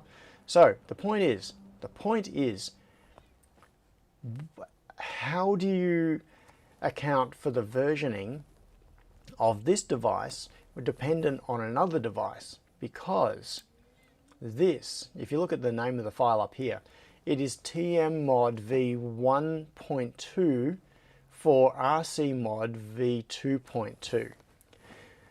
Now, there might be a new version of the RCmod product. Say I need to revise the design for my client because they want to make some minor modification, but the tester doesn't need to change. Now it is tmmod v1.2 still, because it hasn't changed, but it's compatible with testing RCmod version 2.3, even though it was designed for version 2.2. And conversely, if I modify this, I might have a test module which is tmmod v1.3, which is still for RCmod 2.2. Okay, so we have a compound versioning thingamajigamy here. So some of this can be fixed with stickers. I'm not above using stickers, but it rapidly becomes really mind-bending. It's something that I thought, yeah, that'll be pretty easy to solve, and not so much. It becomes tricky. Okay, so then there is firmware for running the tester. So, okay, there is the test itself, and the test has a version, and that you might modify the test, and the test now does something slightly different. Like say you changed, okay, here's a good example. If you have a sensor on the device that you're testing and it gives you a reference voltage output.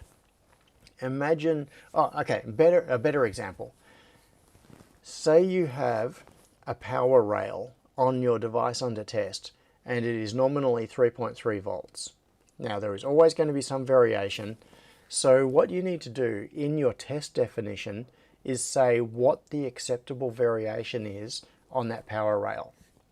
Maybe the range for a 3.3 volt rail is 3.1 to 3.5 volts, just making up some numbers. So if it is between 3.1 and 3.5 volts, you deem it to be acceptable.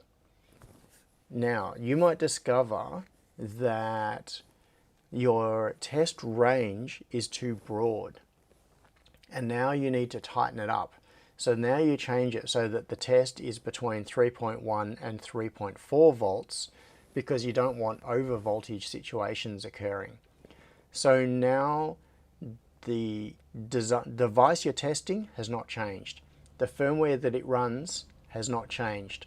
The hardware of the test chassis has not changed. The parameters of your test have changed.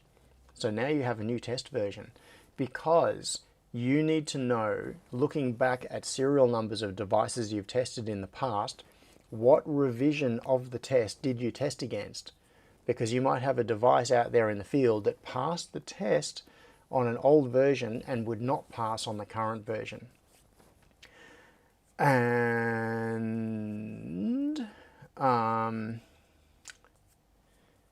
yes, okay. So Jordan says, that sounds like quite the edge case. I suggest doing what Linux packages do and use the upstream version number with a -X number for the tester revision. Tinker said, a revision number of a project, then a slash followed by the subdevice revision, so v1.2/2.2. Yep. Grant says, versions with components like Linux distributions, there must be a better way.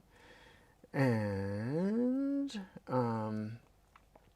Jordan said, firmware should be stored in a separate repo with the same idea. Yeah, so, okay. Then there is another thing. The test runner code might change and everything else stays the same. So you might have fixed a bug in your test runner, or simply changed some wording in the way it reports messages or something, or the way it does its reporting. So you've now incremented the version of your test runner code. The parameters of the test are the same, everything else is the same. So there are so many elements to it, each of which can be independently versioned, and it can be important to know the context in which a test occurred. So when a test is stored, or say a test result is stored against a device, you need to know the version of the hardware of the device, obviously. That's the easy thing. And you need to know the firmware that was running on the device when the test was executed, the version of the test plan, the version of the test breakout, the version of the test chassis, and the version of the test runner software. So all of these things can independently change. And if you want to have any kind of reproducibility and consistency, or ability to compare devices, you need to track all of this stuff. So anyway, this is the brain-bending thing that has been on my mind a little bit recently, particularly because I've been doing things like, I've actually revised this. So this board, as you can see, so this is module v1.2. I had a 1.0, a 1.1, and now this is v1.2, all targeting the same client test device. And that is because I'm figuring this out as I go. This whole Testomatic malarkey is very much a learning experience for me. And I found that my first couple of revisions of this board just did not, I had screwed up in different ways. And I needed to improve it. So it's gone through some revisions. And now I'm at version 1.2 of the test breakout. And the customer's board revision hasn't changed. Actually, no. The customer's board has also changed and is now at version 2.3. But it is backward compatible with the test chassis designed for version 2.2.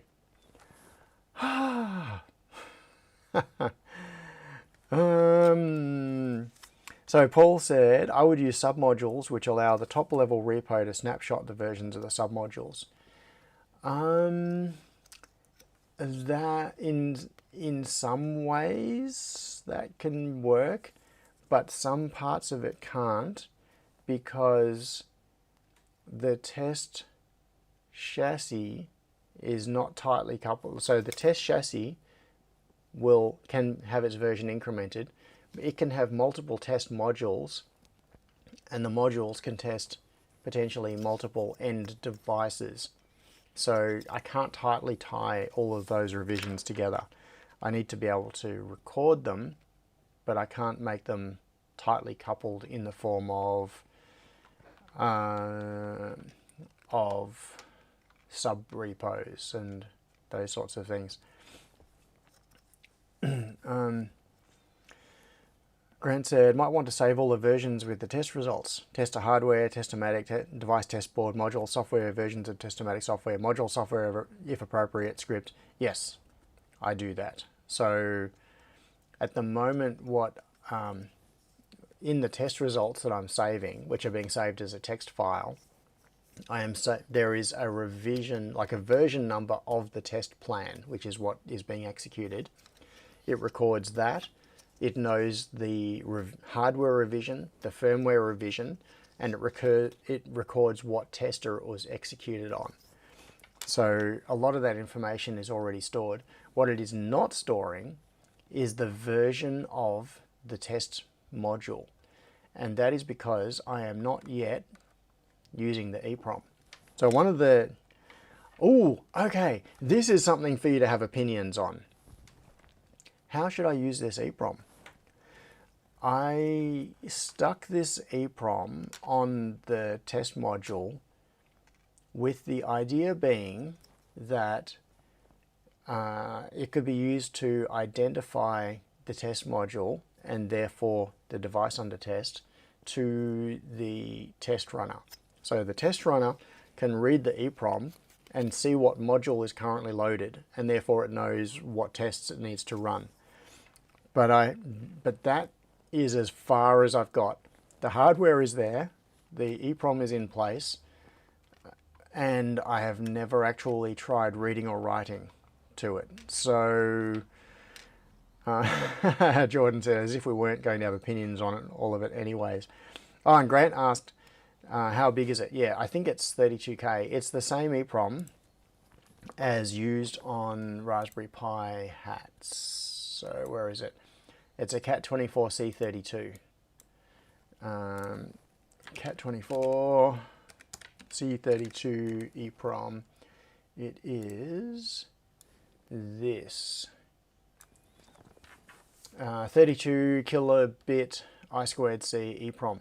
So the Raspberry Pi hat standard requires that the hat have an EEPROM on it, which contains information that is used by the Raspberry Pi to load overlays and drivers and whatever is necessary, so that it knows what hat is installed on it.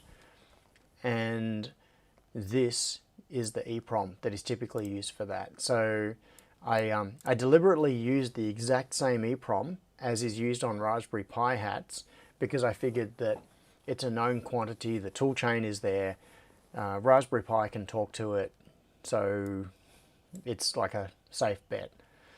So that, Paul with the good questions, which was, is the EEPROM big enough to store a Rickroll video? Very highly compressed, quite possibly. Jordan said, model number, revision, and production batch.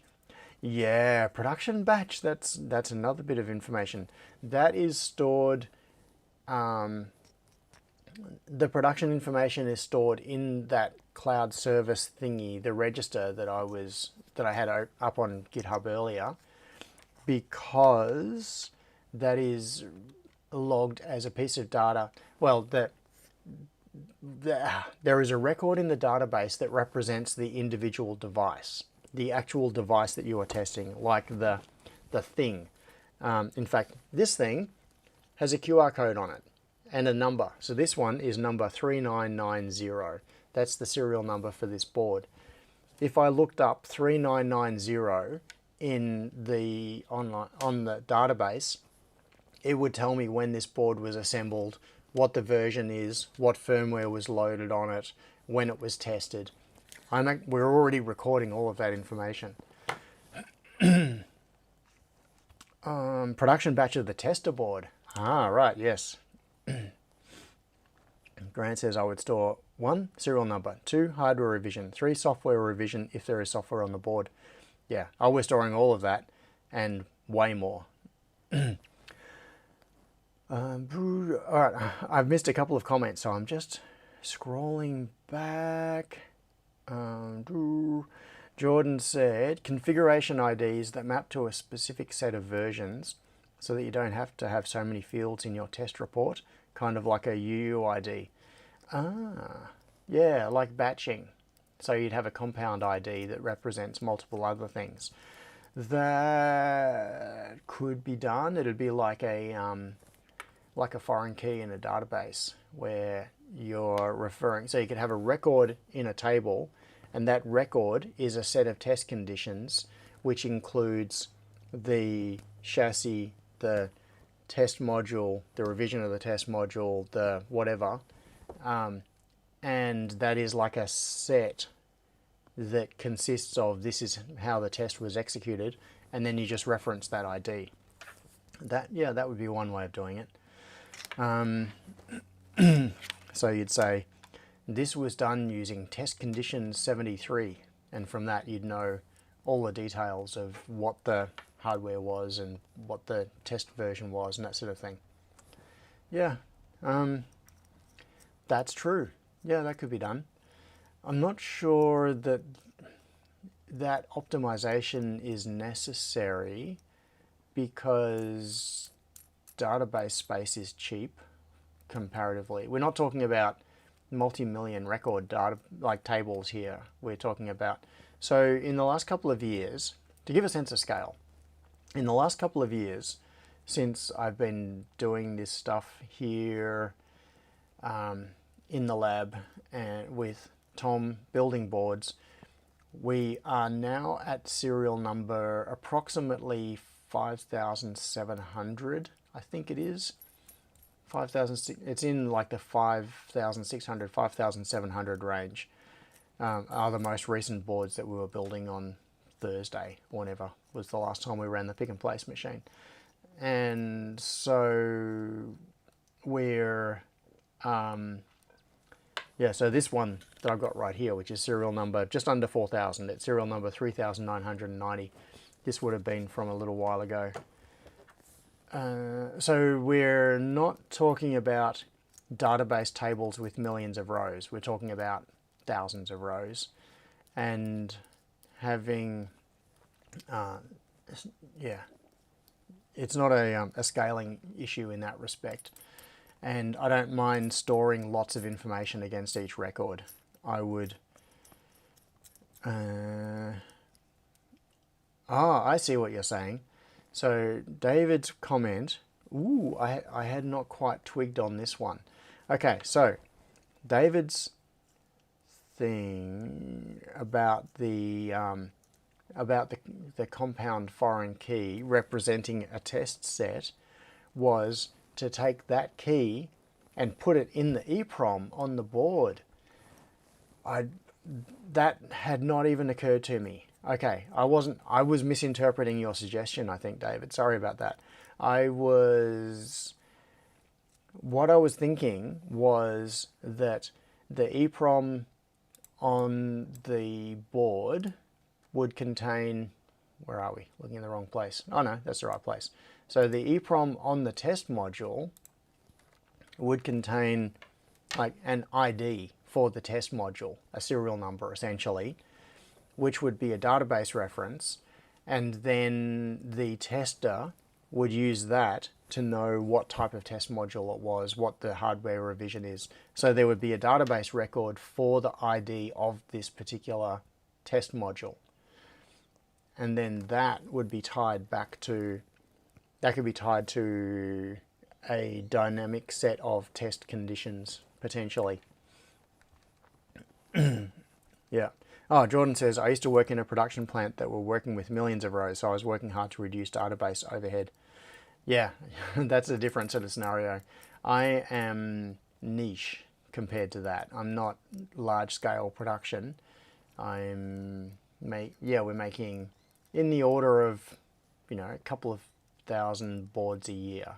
So like imagine 2 to 3 thousand boards a year is the type of scale that I'm at with the stuff that I produce just right here.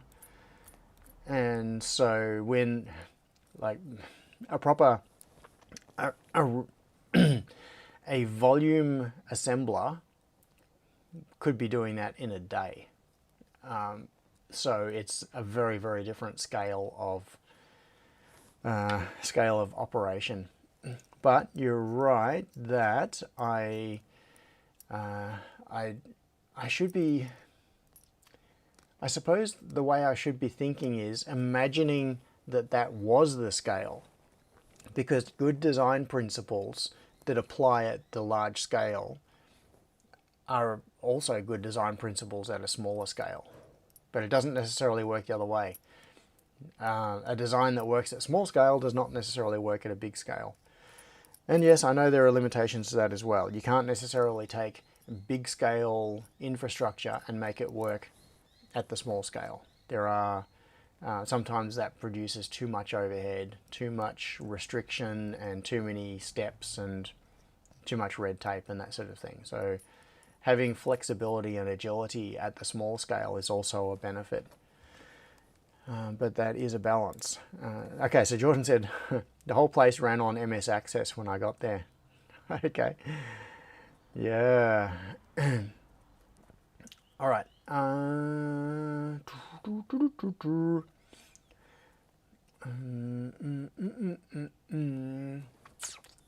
Yes. So, what I have not looked up. Okay, here is a quick question. Raspberry Pi Hat EEPROM format. How do they store their stuff? Oh, look, let's see what AI has to say about it. So it's 24 set. Yep. So that's the EEPROM that we've got. 16-bit addressable, blah, blah, blah, blah, blah. Okay, contains structured data in atoms. These atoms describe the hat's hardware and configuration. Vendor and product information, vendor name, product ID, revision, device tree overlay, manufacturer, custom data. Okay, so when it says contains structured data in atoms, what actually is that? So what I'd had in my head was I would just use, I don't know, JSON or something, because I'm going to be pulling this data back up into the test runner code, which is Python. So I could just use some kind of, essentially I want some kind of a serialized data structure where I can change the structure over time. I don't want to be tied to specific byte locations within the EEPROM. So let's, yeah, what does AI mean when it says that it's stored in atoms? Explain, come on. I clicked on that thing, why isn't it loading? A simple guide, take me to it. Oh, Michael, cool. This is Michael Still. At least I assume it is it? Author Michael. Let's see if it's Michael Still. Michael, he doesn't,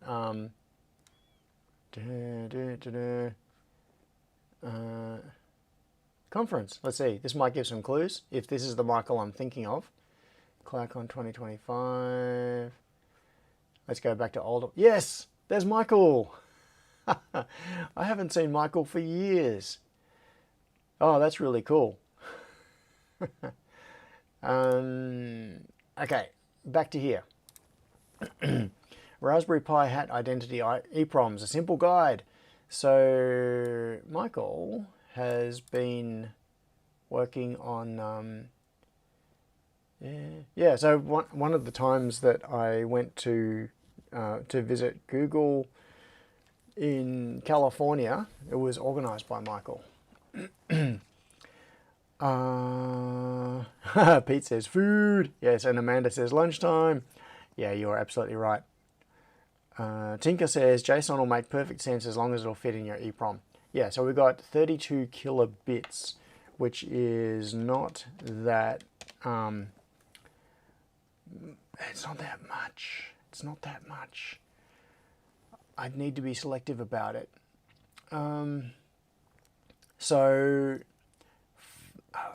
Okay. 4,000 characters, essentially. How... At Relware said, dislike and unsubscribe. Yeah, do that. Dislike and unsubscribe. Stephen says, if the pi hat format is followed, these could also be used as a hat itself without the Testomatic, I2C multiplexer, etc., out of the box pretty easily. Ah, okay. So, Stephen, maybe I should... This is something that I did not clarify. I already have another EEPROM for the hat portion of it, which is... Testomatic. If I come into... What's the latest version? 2.3. I need to archive that other one. Okay, so let's have a look at what's going on here. And then I'm going to get some food. So there are actually two EEPROMs. I had glossed over this one. So this one, hat EEPROM. This is also a Cat24C32. This is on the IO0 and IO1 EEPROM SCL. So this is the first I2C bus, which the Raspberry Pi brings up at boot, and then it disables. So this is what it uses to detect a hat. And I have that EEPROM on the Testomatic itself. So on the tester board, like on this, because this is what's connected to the Raspberry Pi using the big ribbon cable. Even though it is not, they are not physically connected together, electrically it's exactly the same because they're just connected with a 40-pin IDC cable.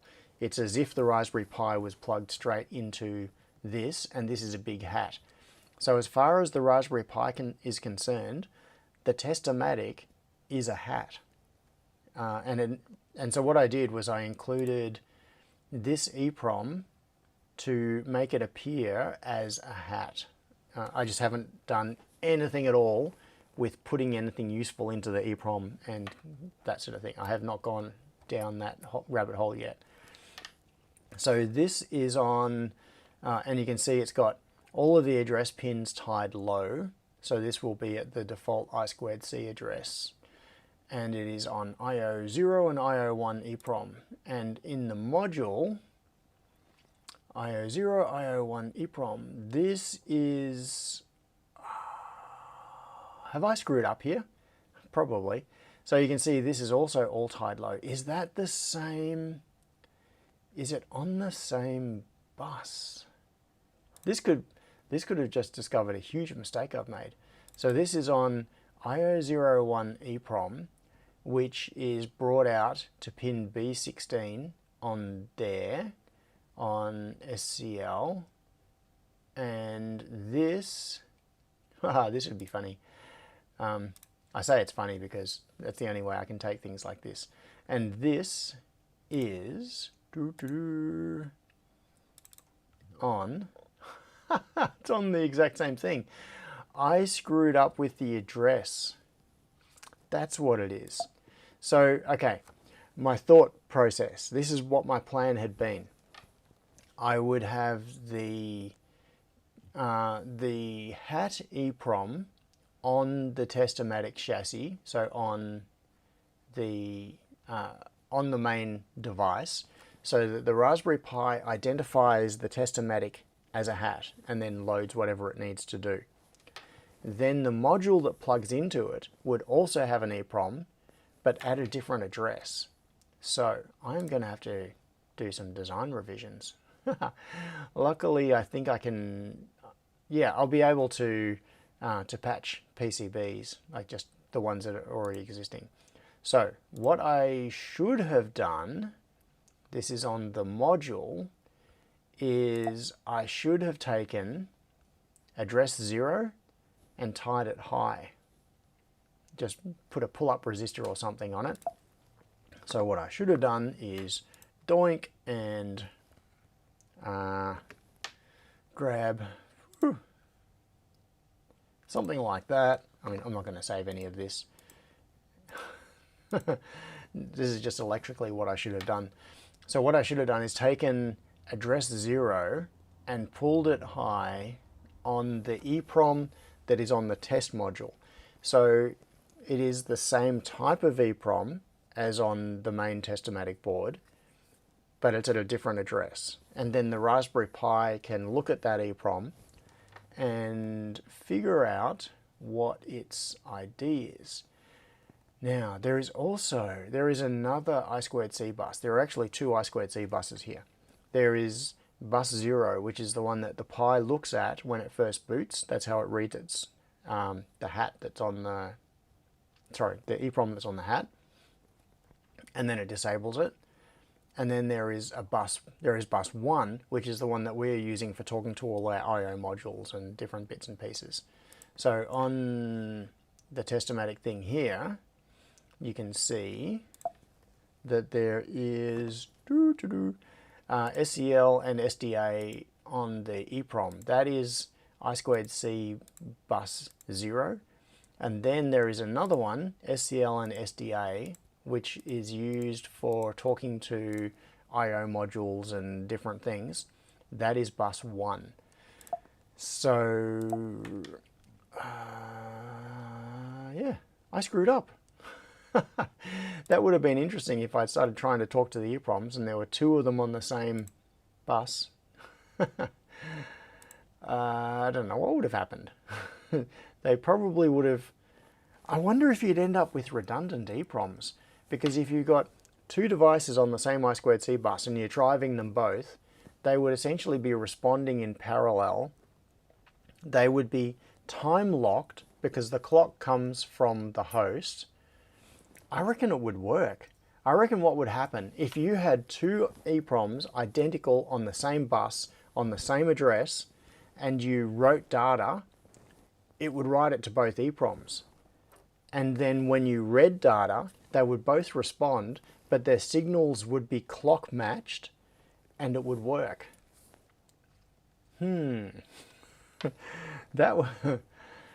That would be an interesting thing to experiment with. The danger would be if they had different data in them and then you tried to read from them. They're both trying to drive the bus at the same time with different data. Tinker says, opposite data preloaded into the EEPROMs.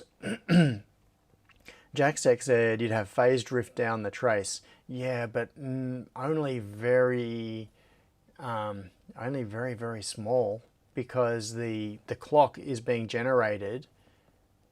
Or is it? Ooh.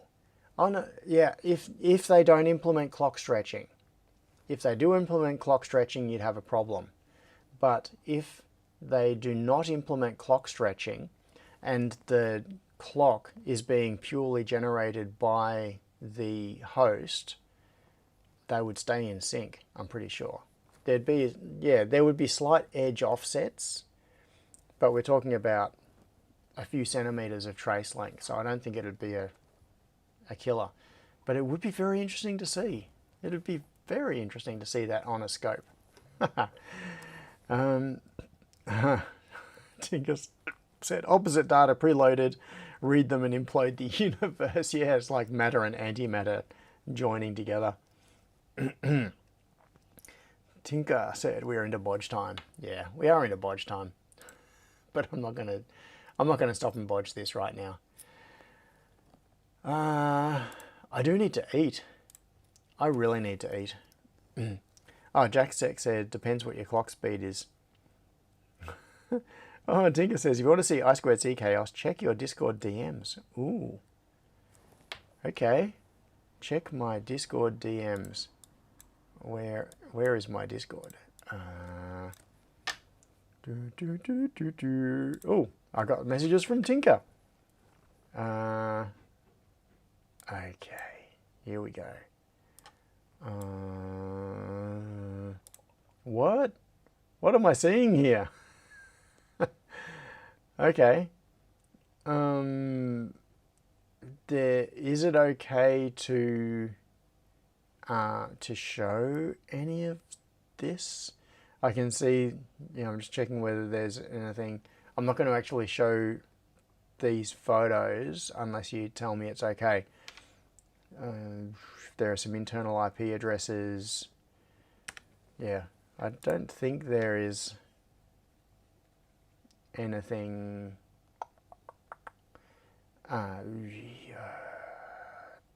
Don't think there's anything super secret in there. Tinker says yes. Okay. Here we go. Hang on. I've got to do this in a way that's going to... How do I do this? Show in... Where is it? Open in browser. Because by doing this, I don't risk showing other stuff in Discord. Okay. So... Whoop. So this is the I2C chaos that you're talking about. What are these devices doing? What?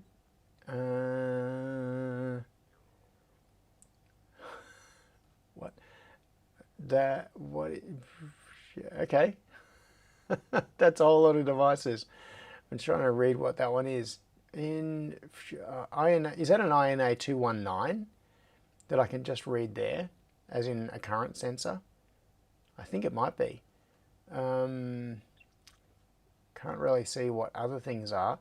They've got a big resistor on them. That looks like a current shunt. Like a, yeah, for a sensor. Okay. Now, where is it? Oh, that and open in browser. Okay. Device, I2C device, 2327 3C 4041444548. Okay, so we've got, oh yeah, we do. We've got some INA 219s, so they're current sensors. There's an INA 226.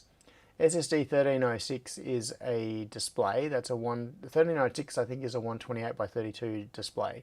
MCP 23017 is the I2C expander. ADS 1115 is an ADC, I believe. It's like a precision analog to digital converter.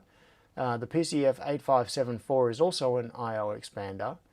So, yeah, you've got a fair bit of stuff on there. Oh, and as Tinker said, they're all plugged into a D1 Mini. Crispian! Eat the wagon wheel! Eat the wagon wheel! And Tinker001 said, dude knows his hardware. Yeah, it's kind of weird. I can look at a bunch of I2C devices and say, yeah, I know that one and that one and that one and that one.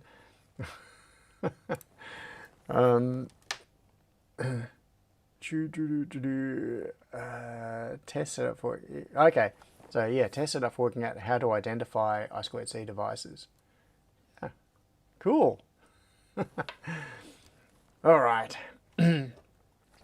Stephen says, looks like there is a HAT Plus format. Okay. Raspberry Pi HAT Plus. What is a HAT Plus? Has a neural... What? AI HAT Plus Raspberry Pi documentation. Okay. Let's see. Or is that a specific... Is it a format or is it a specific board? So, an AI HAT Plus... Yeah, okay. Yeah, so this is a specific hat for doing AI stuff, but is HAT Plus a format as well, which would be super confusing. Tinker says identification not depending on addresses. That's clever. So you're doing like some kind of a Ooh, yeah. Hat Plus is a standard. Okay. Yeah, so Tinker, are you doing some kind of a test like checking what registers are present or what values are responding, like what values you're getting in different registers? Halo TPU. So where is the Hat Plus? Oh, hang on. M.2 Hat Plus. Okay, what is a Hat Plus? Where is the spec for a Hat Plus? Raspberry Pi Hat Plus specification. Oh, it's not even new. It's from 2023. Colophon. Okay, let's see. What is the difference? Changes to the original hat specification. This is the interesting bit. Okay, so the original hat is deprecated. What is the new one? It is... must be electrically compatible with the standby power state, where the 5-volt rail is powered but the 3v3 is not. Okay. Is less prescriptive about hat physical dimensions. Well, my physical dimensions are all screwed anyway. Hat Plus boards have simpler EEPROM content, and it introduces stackable. Yourefungry. I am Fungry, Pete. Electrically backwards compatible. Yeah, okay. So it seems that the thing that actually matters from my point of view is the EEPROM format. Your face is all screwed. Yeah, that's the only part of me that is. So I follow. Yeah, okay. So there are the power states thing. I don't think I need to care about the power states. Now the thing is that I'm not claiming this as being a hat. I don't necessarily want to be 100% compliant with the specification or with the standard. I'm just using it as a shortcut way of getting the functionality that I want, which is having the Raspberry Pi do all the correct stuff when it is in a Testomatic. So, power on state and that sort of thing. I'm supplying power to the Pi also, which is another thing. So, EEPROM. Okay, this is what we need. UUID, product ID, product version, vendor name string. See EEPROM specification. Okay, EEPROM specification. So this is what I need to get my head around to start putting the correct stuff into the EEPROM. And yes, I know there are some tools. So there are software tools that you can run that will push the correct data into the EEPROM. All right. This is a thing to follow up.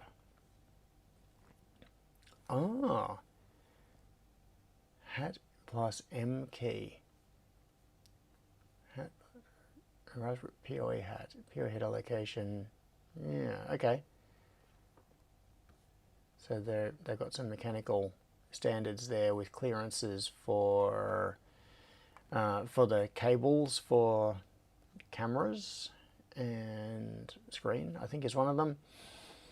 Yeah, okay. This is the important part. What I would really like to know is, what do the actual bytes look like? So this is talking about the block of data that goes into the EEPROM. Okay, so bytes. So we've got 4 bytes, which is the signature. Okay, so RPi and ASCII. Then the version, then that EPLEN, total length of bytes in all EEPROM, total number of atoms. Okay, so we've got the number of atoms, the EEPROM length, and then we've got specific atoms. Okay, so what we can do is just put in the valid vendor, yeah, okay, atom type value, yeah, Invalid reserve feature used to manufacture a custom data. Alright. I'm going to give a knee-jerk answer here. I am going to follow this format for the EEPROM that goes on the Testomatic. I am not going to follow this format for the EEPROM that, or maybe I should, but yeah, for the EEPROM that goes on the test module, because that is much more specific to me. I don't want to, the module is not a hat. It's not even electrically pretending to be a hat. It is totally unrelated to being a hat. It's a thing that plugs into the thing that is pretending to be a hat. So things like this, maybe I could just use the same format. It doesn't matter that it's not a hat. If I follow the same format, it means I can use their software tools for writing and reading and that sort of thing, which might be useful. And it doesn't prevent me from storing whatever data I want in there. It's just that I have to think about it in terms of bytes, which is what I was trying to avoid. What I wanted from a simplicity point of view is for the code to be able to do something like store arbitrary information in a self-describing data structure, something like JSON, squirt it into the EEPROM and pull it back out and parse it again later. So I am leaning very much towards not using this format for the EEPROM that's on the test module. I'll just do it for the EEPROM that is on the Testomatic. Yeah. Yes. John says, in your case, manufacturer ID is only ever going to be you. Maybe, but maybe not. If other people start using Testomatic and making their own test modules, then the test module itself will have a creator. So a lot of this information is actually valid. I'm not saying that this is invalid.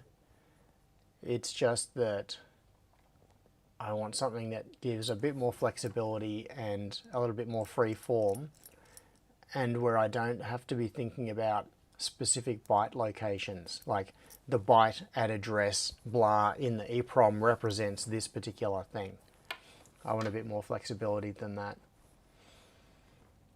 Yeah. Okay. I'm gonna go and eat because I really am hungry. I am very hungry, and you probably are too. So, thank you for coming along. Thank you for playing along. Yeah, half past lunch, says Stephen. Yes, it is half past lunch. So, I didn't do anything this stream. I just talked. But thanks for coming along anyway. And oh, Tinker says, suspect there's some confusion. This would be just for the EEPROM on the Testomatic itself. Yes, I 100% agree. For the EEPROM that is on the Testomatic, I will follow this format. That 100% makes sense. And it is the reason that I put that EEPROM on there. However, the EEPROM that is on the test module that plugs into the Testomatic, that is, the purpose of that EEPROM is for the test runner to interact with it. It's not for like the EEPROM, not for the Raspberry Pi to use for loading device trees and that sort of thing. So it's a different purpose, even though they are the same type of EEPROM. Yep. Okay, cool. I'm going to go this time, for real. So, thank you very much for coming along and hanging out with me on a Sunday morning once again, and now it's a Sunday afternoon. So I've got to go. And keep being awesome.